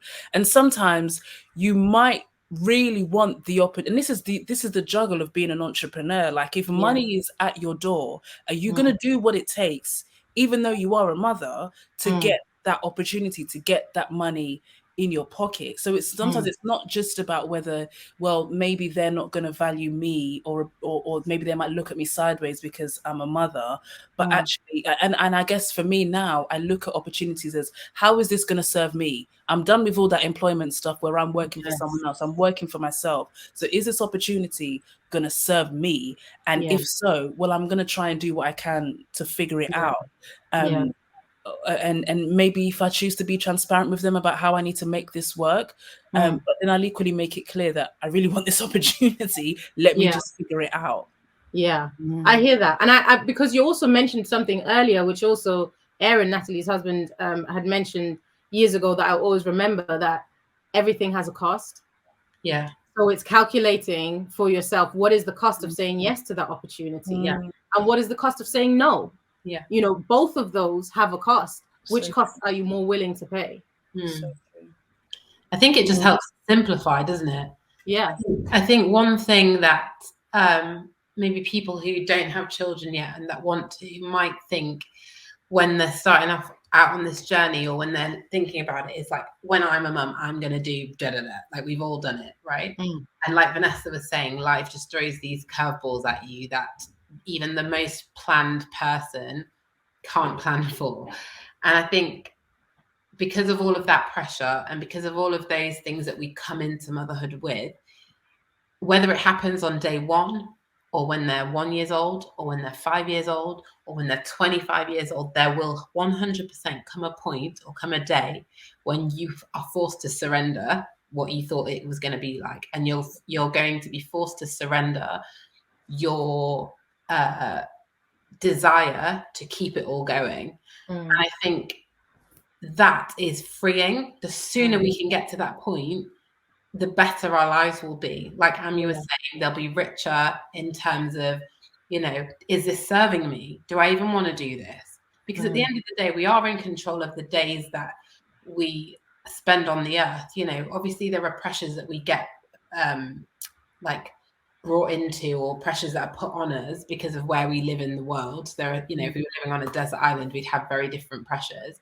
But purely because of where we are and the system that we're in, there are things that we have to do to have a roof over our head and whatever. But, I think when you get to a point when you realize, okay, I can't spin all these plates. I don't really want to spin all these plates. I don't want to spin these plates and be miserable. Like whatever it is that you decide, once you get to the point of freeing yourself from that and just deciding, I'm going to focus on these, whatever, however many there are, albeit it's still multitasking, I think it will just help life to become a little richer. And like we kind of touched on before, there's no medal. Like nobody's really looking at it as deeply as you are at your own life. No one's standing there saying, Jan, this year the mother, I mean, do they even do Mother of the Year awards? They probably do in this world, don't they? But do you know what I mean? In reality, nobody's going to actually come to your bed at night and say, do you know what, you did a really good job today. You really nailed that. It's just, it goes on and the next day is there. So I think freeing ourselves from some of those expectations and pressures is just really life-changing. And I feel like I'm only just getting there now. It's like a current journey to just try and decide, you know what, maybe I'll just not care so much about that thing or this thing, or and like you said, choose your clients. If they're not going to understand, that's it. Like, do you want the money enough to sacrifice that? Maybe you need the money, so you have to sacrifice that. But maybe then the way you approach the client is with a sense of, okay, you're a job. You're not a defining factor on my own ability or my own worth or whatever. Like just them as a job, as a tick on your to-do list. And I think we just take things on really internally as women, like hold it in our heart to like prove ourselves. So I think having that analytical insight before you go into something is probably quite game changing. Yeah, absolutely. V, I wanna bring you in. Are you ready to expand a little bit on? Are you ready to sleep? So just start, because obviously sometimes it digresses. Just ask the question again. And back to kind of your entrepreneurship journey. What do you spend most of your days doing outside of obviously being a mum and a wife and all the other hats that you're wearing as well? Obviously, and outside of the school run, I don't really do the school run. That's literally a fraction of what I do actually. So I've just recently gone back to work. So after lockdown, so during lockdown, so 2021 is when I was pregnant with our second son, Elysian. And so I never really went back to the office or back to work, because during that time, I then started to take up more freelance writing. And something I actually wanted to say is I feel like I like the way the landscape and the narrative is changing around how we frame or define having a business. I think before it just used to be really gamified, like, oh, this person's got a 6-figure business, or it had to be something really kind of like obvious to say that I have a business. Yeah. But I like the fact that I can say that I have a business as a creative, as a writer. That's a business that I run. I never thought that I could very much be part of that conversation, because I definitely feel like there was a time before COVID even, because I feel like people very much tapped into their creativity during the lockdown. But I felt like there was a time when there was a certain type of business. There's a certain type of business you needed to have to say I'm an entrepreneur. Yeah. I felt like it had to be really established and really kind of like businessy. I don't know if that makes any sense or if anybody can kind of approach that. But yeah, I feel like I can confidently say that I have a business, because that before I got this full-time job that I'm in now, so I work full-time, 2 days from home, 3 days in the office in London. Before I got that job, that business or the freelance writing is what was contributing to our mortgage and paying bills. And I could, and in fact, I could still, what I liked about it was I very much ran, like I was in control of my time and my diary, because I was doing that at home whilst I've been able to do everything else. So I think that perspective versus now, and now is for a short period of time for necessary reasons. I think sometimes you've just got to play by the game. You know, you can't hate the play, you got to hate the game, and you've got to do certain things to kind of tick a certain box or do things in a certain way for how it looks on paper if you're reading between the lines. But yeah, I guess entrepreneurship was very much, probably wasn't your average, like I run a business and I have clients, but my clients are the people that I write for. And I very much can say, like, I got to a point where I could even say, if someone said, I want you to write this, I could say, I can't write that. I'm not taking commissions right now. So when I saw myself having that kind of conversation where I could say to someone, I don't have time to take up this writing opportunity, that's when I knew, wow, I have a business. Like I could actually say to someone, I can't take that. Like before, I was writing pitches, bruv. I was trying to get those bylines in. Do you know what I mean? Like, them times I weren't there yet, but when I was saying, no, sorry, don't have scope for that, don't have time, capacity to do that, I thought, I'm really in it. So yeah, I guess kind of entering the entrepreneurship field or worlds from there was really beneficial for me to kind of see it a different way and see how it adds value, and just help me to realize what matters, to now speak to well, the points that both of you guys made. So I agree with Natalie's point about how no one really cares when it comes to if you have a child, or if you have to, sorry, I can't do that Zoom because it doesn't quite meet when my child wakes up from their nap. They don't care. But something that I will go one step further and say, I think it's important. I think women now have to enter the workplace making people care. Yes. And to a degree of that matters. Like I have to say to my manager, if she says I'm going to put that meeting in at 3 till 4, and I say to her, no, that's not going to work for me because I need to be home in time to pick up Sebastian from his football club, I'm encouraging a conversation that will normalize the fact that you've got that mum life and work has to coexist, whether you like it or not. And if it doesn't, then that tells me everything that I need to know about where I stand in this situation. And if it does, even better. Yeah. Because you very much have to teach people, you very much have to.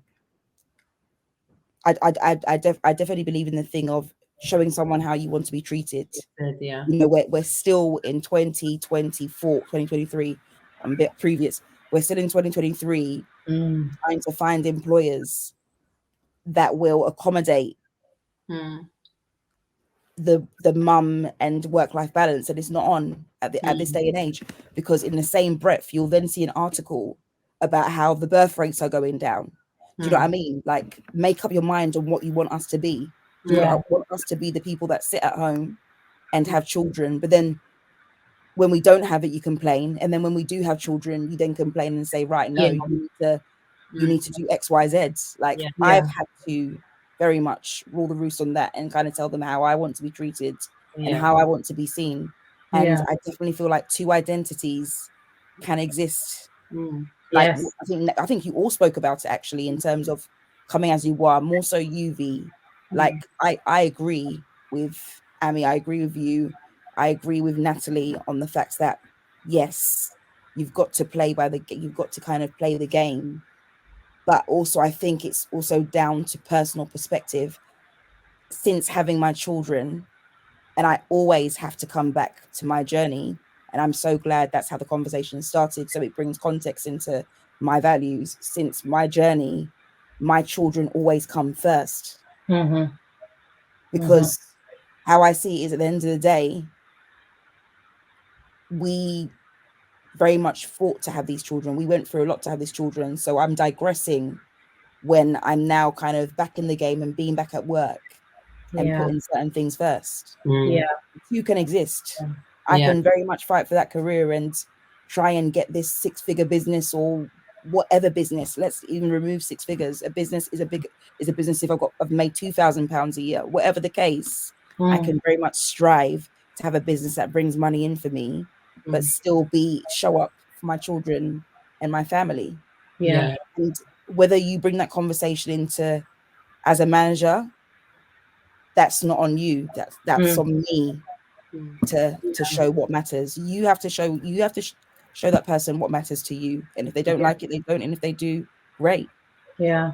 I love that you shared that, V, and thank you so much for your openness with regards to that. It kind of ties in with some of the research that I was looking into while I was writing my book on imposter syndrome, which I kind of wanted to touch on with you ladies anyway, to kind of glean some of your experiences, but I'm also mindful of time, so we'll go into the Q&A shortly. But I just wanted to kind of share a book excerpt that I found.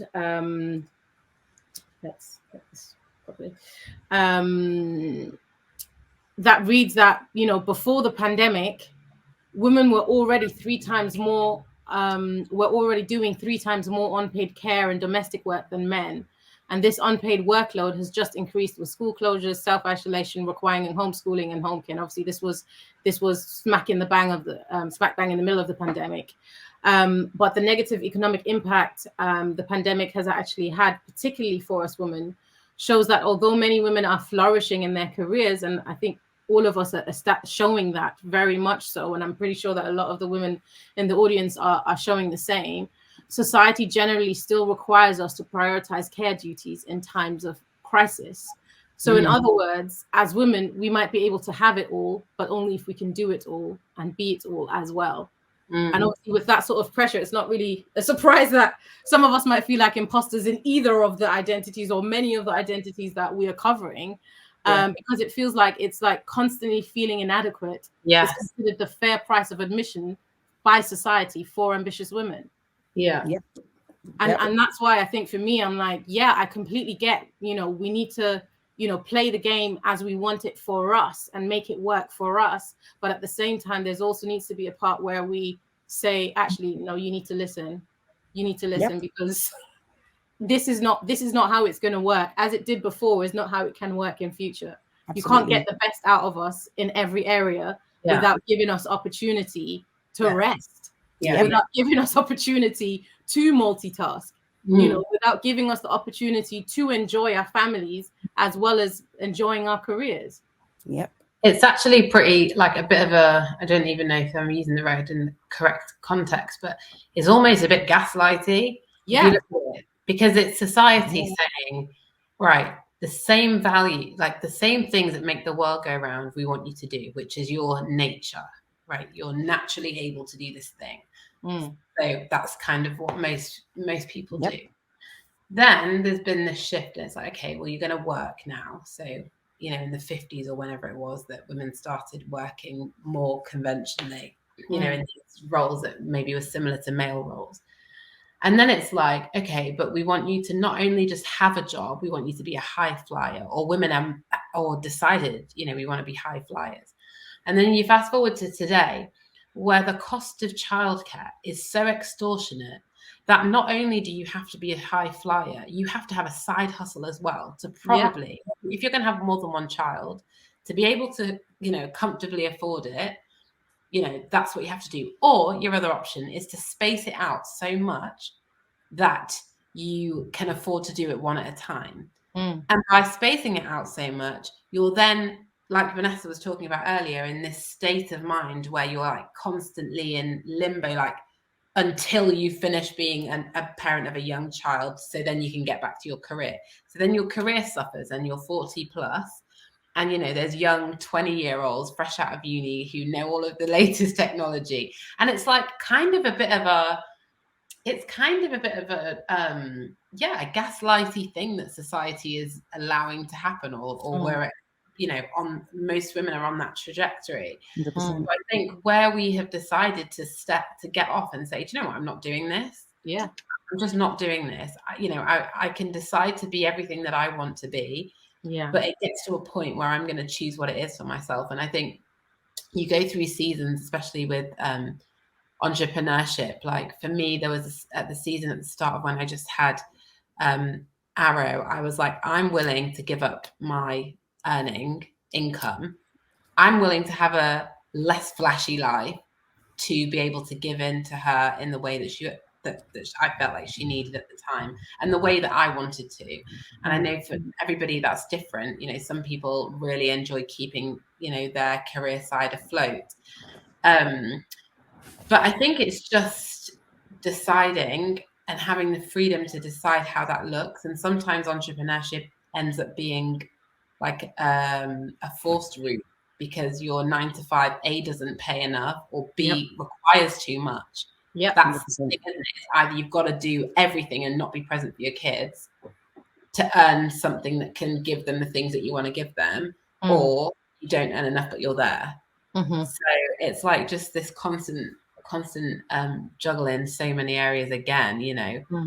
And I think like the same way with the cost of living now, you know, it's gone so massively, but yet earning potential or earning power hasn't gone up. It's the same thing, isn't it? It's like just pumping you for more and more and more, but just keeping you capped in some ways. So I think in the next phase of life, the next era, women are going to be making a lot more self-centered decisions in a good way, hopefully. Saying, teaching people how we want to be treated and what's important to us. And being unapologetic, because I think a lot of womanhood in the workplace or in entrepreneur spaces starts off with feeling like you've got to prove yourself, like I was saying, or meet up to a certain expectation, when actually you're there for a reason. You know, you made it this far for a reason. You're doing more than most people in that space would be able to do in terms of juggling things at once. So you absolutely deserve to be there. And I think imposter syndrome has to be something that we tackle kind of intentionally head on. And even if we feel it, like we give ourselves a pep talk to try and just fake it till we believe it, sort of thing. But it's just, a constant battle, isn't it? That's it. Right, I'm mindful of time, so we'll move into the Q&A. Well, was there any kind of last big thoughts on that point? Okay, so we had some incredible questions come in, and some of them we've already touched on, because like I said, one of the questions was a lot about how do we prioritize our ideas and manage our time effectively. And I think we've all kind of given pointers as to how do we create that juggle, balance, blend, rhythm, however we want to describe it for ourselves. But one of the questions that's come up quite a bit as well is, how do we navigate the quiet and lonely periods as we build our brand and business?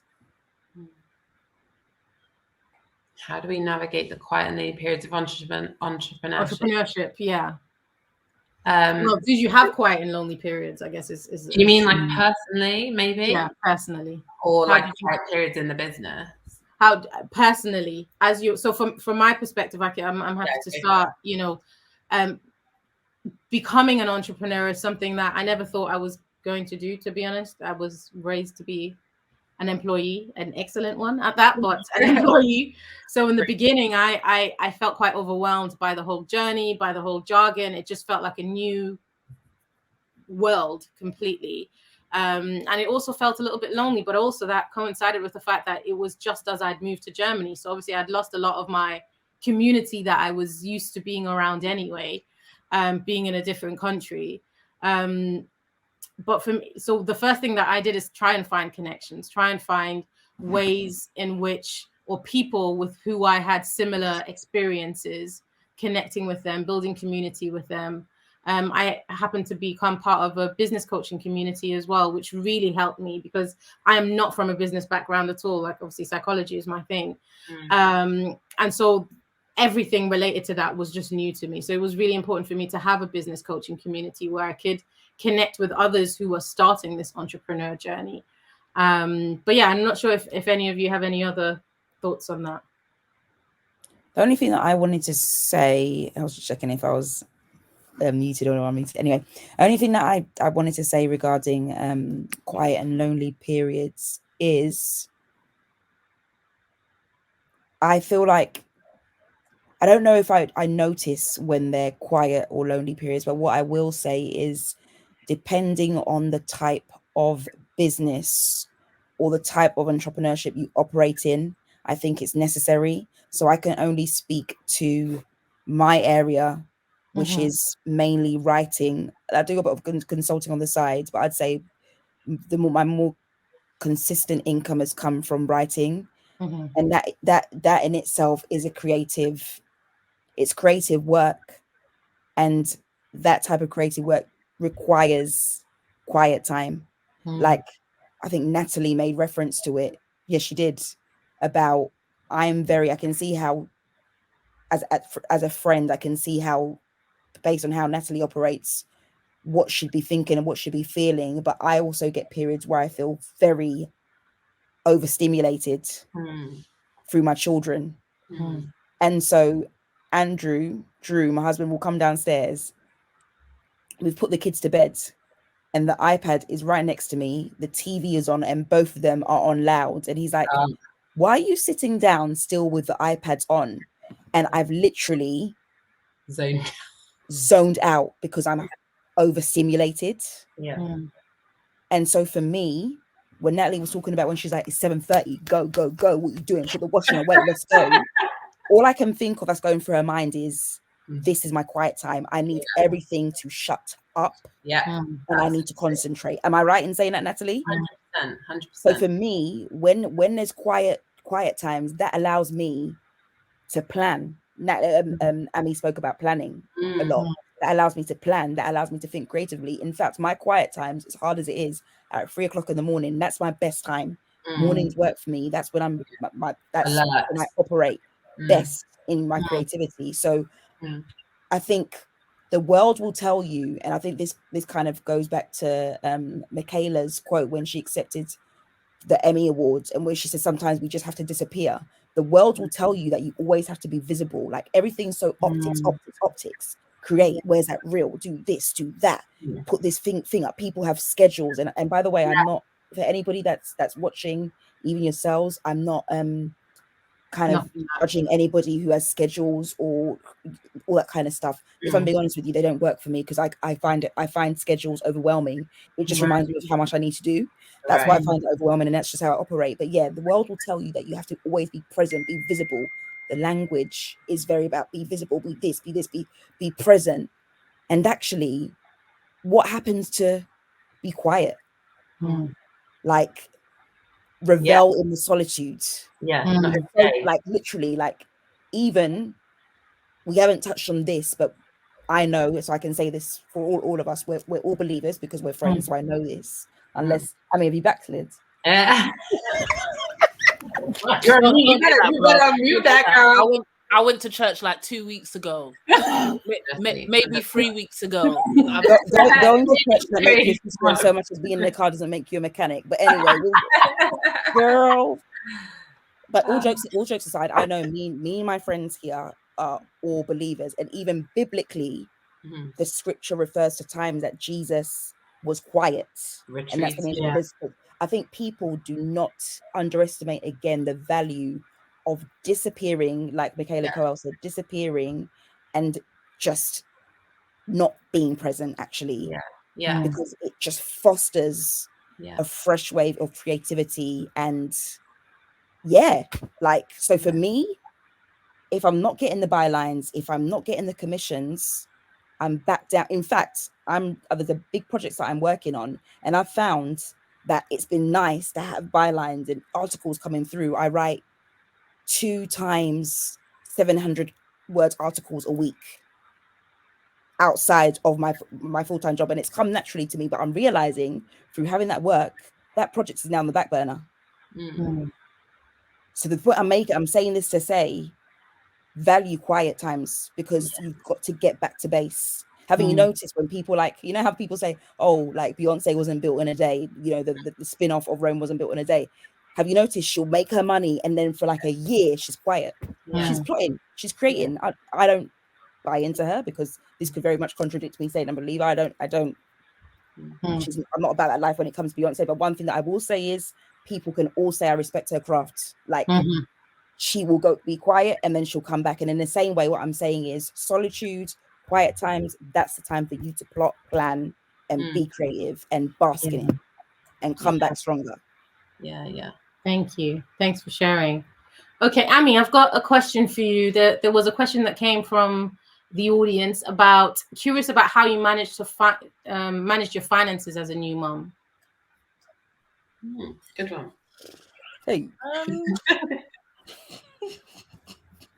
I was on Universal Credit when I was a new mom. But tell the truth. Exactly. This is the truth.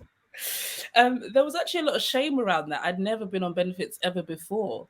But I was at a point where I'd just come off the back of traveling when I got pregnant. And then when I found out I got pregnant, I literally had a few months to find a job, and so maternity pay wasn't something that I was entitled to. So I remember anyway jumping on benefits, and obviously you get child benefit, which is £80-something a month, and you know what's that. So I don't know. I guess I breastfed my daughter exclusively, so that was a huge money saver. So I obviously didn't have the cost of like formula and all the other stuff. I was so blessed. Yourself though. Sorry, you still have to feed yourself to get the milk though. Yeah, that's true. Well, my daughter's dad at the time was a chef, so he'd bring food back. So it just was great. So I don't know. I generally live a very basic lifestyle anyway, so I can't say that. I think really the struggle came when you know what, going back to work, I think I was worse off. When I went back to work when my daughter was 9 months old, I was worse off. It would have been better for me to stay at home on benefits than to go to work. But as I said, for me, I'm a career person. Like, I love working. And actually, I want my daughter to see, I want that to be what my daughter aspires to. So it was, it was much as it was difficult, it was important for me to do that. So I month to month, literally, being really stringent. I never also bought those little kid meals. I remember just blending stuff. But again, equally, that's just down to laziness. So I can't even say that I'm the type of person, I'm not downplaying it. I'm just lazy, and it's just easier for me to just get some stuff together, blend it, just serve the food. So yeah, I don't know. I'm not sure I'm the best person to do that. I just kind of figured it out. And when nursery happened, that oh my God, nursery was more expensive than my rent. That was wild, absolutely wild. So it literally just meant that you're working to cover all your expenses and literally living month to month. But I think it was Vanessa, you were saying about being forced into entrepreneurship. I feel like that happened to me. It just kind of happened, and that's what's helped things get a bit better. Yeah. Thank you. Thanks for sharing that. Now, I've got a question for you as well, if you're okay to answer that. Again, this was something that was pre-submitted. And this was from someone saying, I work evenings as I'm home with my toddler during the day. When people ask what I do, I act like my job is a hobby, but I'm qualified and used to do it full time. How can I grow in my confidence? Is there anything that you could share on that? Can you repeat? Oh, it's down the bottom. Oh, sorry. Can you put it down the bottom again? Let me remove the other one. I work in the evenings as I'm home with my toddler during the day. When people ask what I do, I act like my job is a hobby. So I'm qualified and used to do it full time. So is working in the evenings an entrepreneur thing? It's I think it's a full-time gig. Oh, it's not a full-time. It's a part-time gig now. Yeah, but it's based on what they were doing before. And is there anything in this change of identity as such that you can shed light on with regards to confidence, how to build confidence in that space? I think it's work to do on yourself. I know we spoke about this at the beginning, like all the things we're expected to do, but I think this stems from working on yourself, working on yourself mentally, in your parent journey. I don't think it has to be something that you do beforehand, like great for that person, but I don't think there's pressure to do it beforehand. But as you're going on your journey, well, in life, parent or non-parent, but specifically when you're a parent, I feel like it's taking the opportunity to take stock of why you think certain things about yourself or why you think certain things about the world. And just like allowing there to be space for you to challenge it and to say, do you know, why am I like this? So for example, like, why do I talk about it like it's a hobby? Is that because you feel like you're going to get judged that you're doing something in addition to being a mum, or is it that you don't feel like it's significant enough, like Vanessa was saying, you know, to be called a business or whatever it is? You know, I think it's about challenging that and talking to yourself.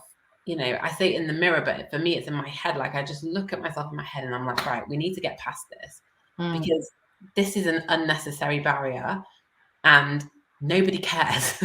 That's a big thing, but not in a bad way. But sometimes I think we can just blow things up in our minds so massively, you know. And when you just step back and look at everybody, like when you walk down the street, you don't look at someone and think, oh my gosh, I bet she really did badly on the school run this morning, or I bet she didn't get her kids. Like, you don't think it. You're probably more self-consumed, like, about what you're not doing or what you know.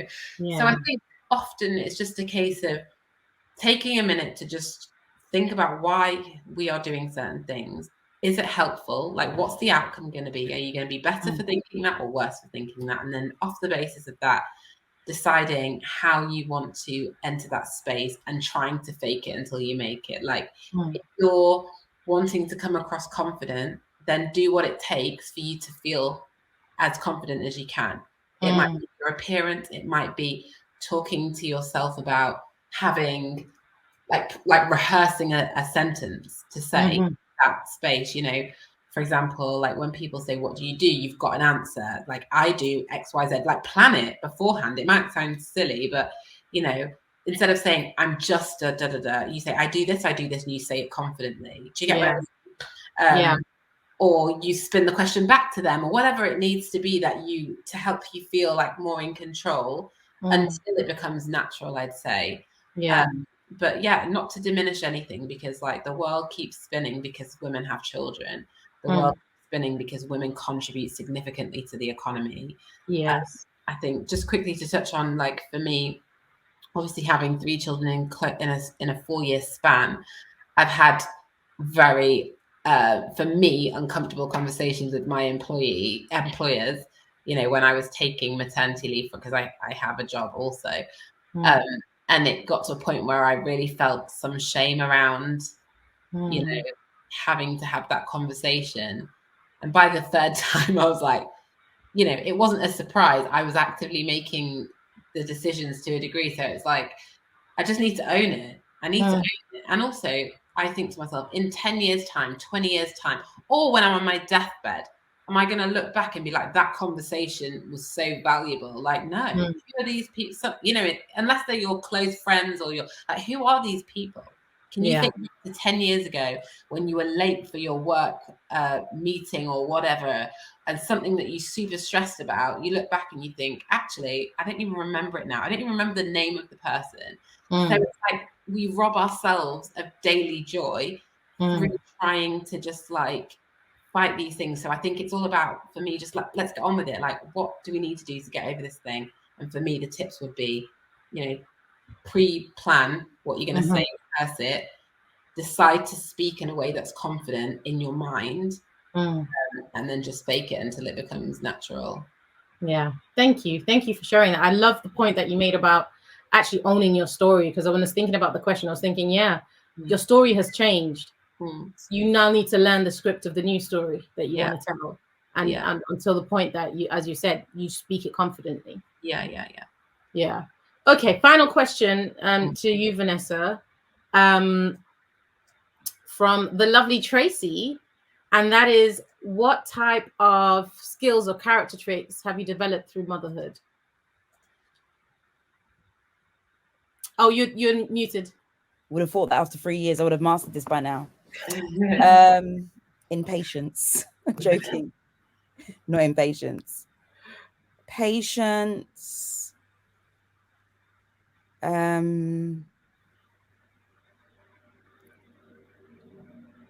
think embracing my kind of organization. I think you can be organized, but you can very much glorify a certain type of organization. Mine might not be the way that it's presented generally, like, oh yes, have like sometimes I'm seeing like people meal prep. I absolutely hate cooking. Houseway. I absolutely hate cooking. Like when we have business meetings, do any of me and you, Natalie, cook? No. Order. I hate cooking also. You know what I mean? When Ami's round, I'm like, Ami, when you're looking after your godsons, like here, like here's money. Ami will like, Vanessa, I'm going to Tesco to go and buy food to cook. But I'm not that girl. I'm not the one for that. Yeah. So yeah, when I see people doing meal plans, I'm like, you know what? Like, I rate you. I love it. I love it for, you know, this term that people say now, I love this for you. Yeah. I love it for you, not me. Because yeah, it's just, I'm a chef. yeah, so that meal plans, people that then exercise, or people that say, right, I'm going to do this. Like there's a new thing that a lot of like micro influencers or just people that I follow on Instagram do. And it's like, I'll tell you what I did this weekend. So firstly, we went shopping. And we'll talk about this later. Triggered. So triggered. Yeah, like, oh, so firstly, over the weekend, we went to the garden centre to go and buy plants to start growing the wisteria on the front of the house. And then we went to go in. I'm like, do you know what? Again, I love this for you. But when I look at it, I drown and think, never. That is not my kind of organization. My kind of organization is high level, bird's eye view. At around 6:30, I'm going to have to leave the house to go and pick up Sebastian. At around 8, I'm going to have to do this. About 5. And that is all that matters, because that level of detail, I feel like for a person like myself, I'm just setting myself up for failure. Yes. That's so good. Yeah. So I have learnt the skill is of organization may not look like organization to Ami or you, Vanetta, or you, Nat. But for me, I'm organized in my very own way. And when you look at it, it might look like chaos to you, but it's organization to me. Number one. Number two, it's that take all the advice that you need to. So it's basically being like showing up for yourself. That's if it's a skill. I don't know how to kind of package it as a skill, but take all the advice that you need to, but just know that the motherhood instinct is a thing, and trust it and learn your inner voice when it comes to motherhood instincts. Like I've learned to trust myself and what I know about my children and myself as a mother. I've learned to trust myself more. And then I've also learned about vulnerability. I love that in every conversation and in every answer, Natalie's been vulnerable and said, like, listen, yeah, today weren't a day, boy. Like, I struggled. Ami said, like, if I could screenshot the private chat that we're having whilst we're in this conversation, showing up for ourselves, you guys would laugh. Do you know what I mean? Like, you would laugh, because it's the fact that I don't have it all together. And vulnerability breeds the best kind of honesty for yourself to do better. Yeah. Like it's okay to not have it all together. I'm learning that. I learned that even today in this scenario that I gave earlier on. I think I don't think I've packaged these skills well, but if there's a better way to frame it, traits and things that I've learned or personal development, it's those. The best thing that I can say is what was the first example that I said about organization, like learning that my organization is not yours or yours, it's mine. And I love that for me. Like I love the fact that I'm not going to have a board showing that I'm going to make lentils and avocados on toast. Like, no, we're not doing that. There's not going to be plastic containers from Poundland that are lined up on my really badly chipped worktop. That's not me. Yeah, I'm just going to order jollof rice from London, bring it back to Leicester, freeze it, and then that will do. And and that's my organization, and I love it for me. So, Thank you so much for sharing that, V. I absolutely love that. And I would, echo for me, and maybe a skill or character trait is definitely courage to be myself more, even now. Yes, thank you. No matter That's how I show up, it's like I'm doing the best I can. Yeah. I'm doing the best I can, and as far as I can tell, Anaya's thriving. Yeah. That's all I need, as a mark of approval as such, Yeah. And I love also how you shared quite openly about, ordering jollof rice from London, because I feel like, and even the conversations that we're having about cooking and hating cooking, because often again it's seen as like this is the thing that the woman does, obviously very old school preconceptions anyway, but somehow it still works itself out in our day-to-day lives, and the fact that we can embrace and say, actually, no, that's not my thing.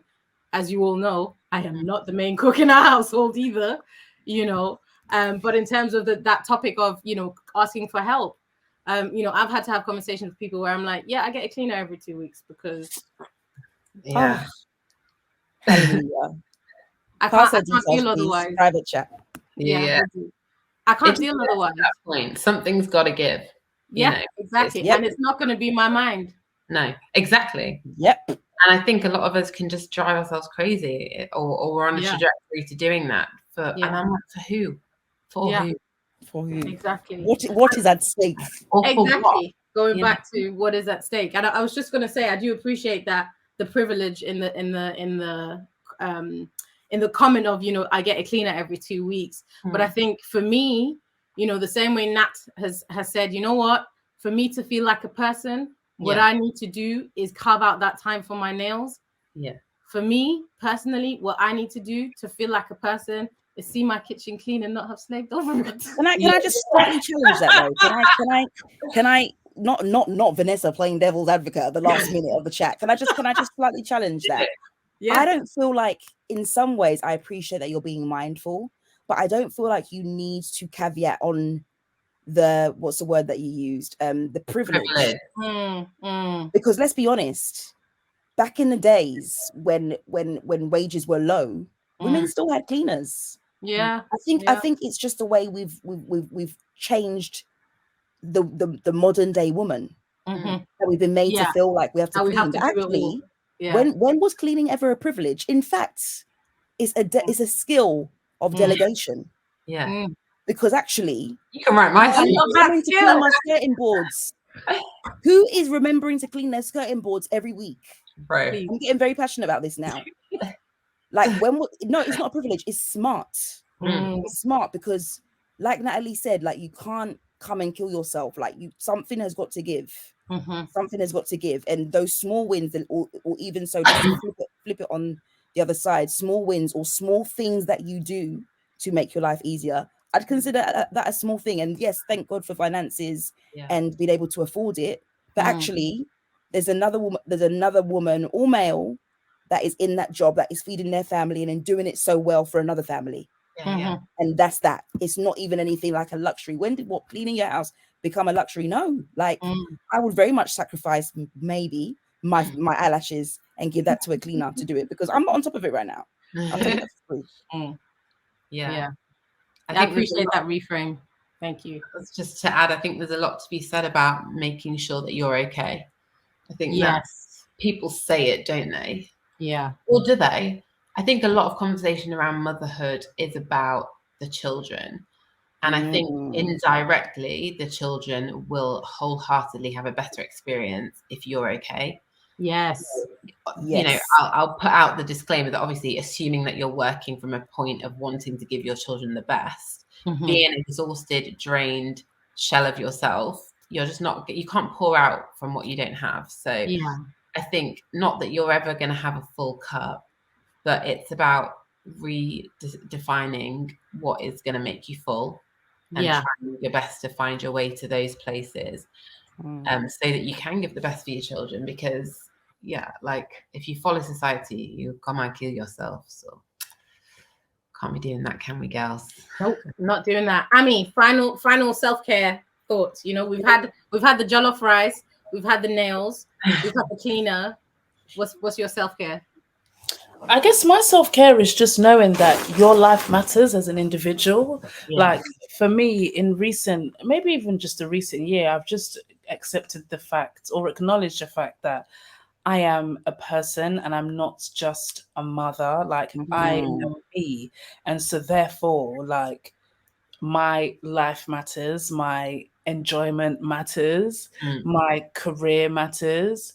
And I think sometimes as mothers, like we put ourselves secondary to our children, and yeah, that's all great, but actually, you matter. Like if for me, if I'm not like working or like sometimes there are periods, obviously in freelance work, there are periods when you're not working. Like honestly, those are the times when I'm literally, oh, my flashlight's gone. Those are the times when I'm like at my lowest. Like I just feel so worthless. That's obviously separate exploration.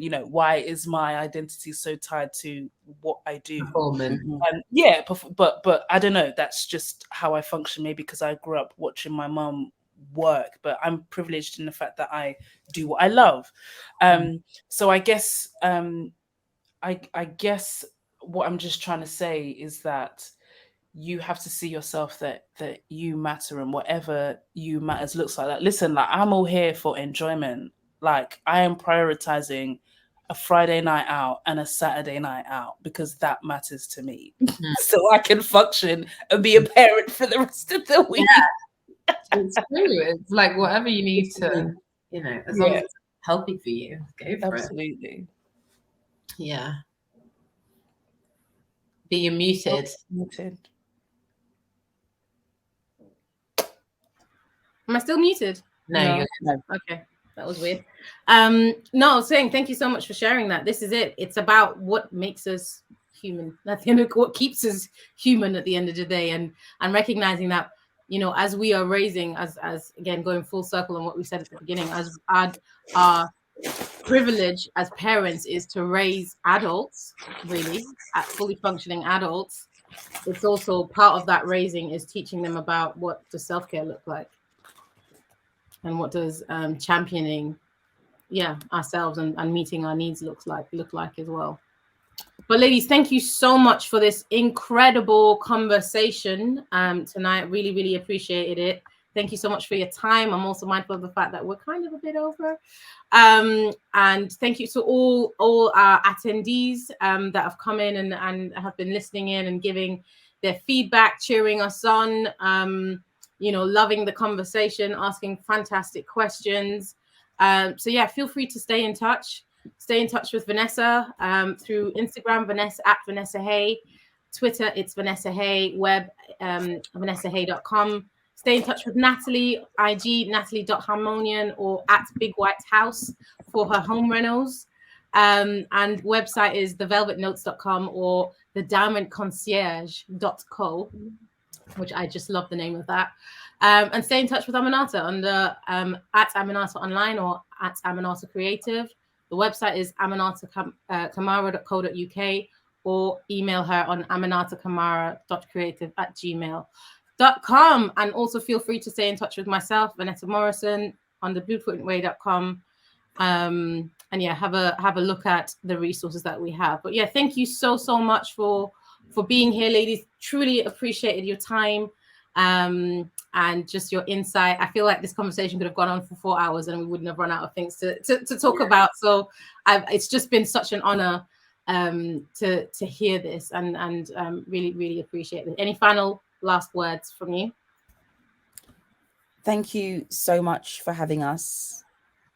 It's been an amazing conversation and I needed it, to be honest with you. I feel like I'm going to go back on a school run with a new mindset. Back to the school run. I'm going to go with a new mindset. I'm one person. Natalie's is not that deep in your kind of like emotional margins. Like I'm taking so many little anecdotes from all of you guys. So thank you for having us. It's been amazing, and just carry on doing the fantastic work that you do through this space. Thank you so much. Thank you. Agreed. Co-signed. Thank you so much. Okay, we're signing off, and you'll be able to catch the replay on emails that I'll send out later. Have a good evening. Thank you. Bye. Thanks for having me. Bye.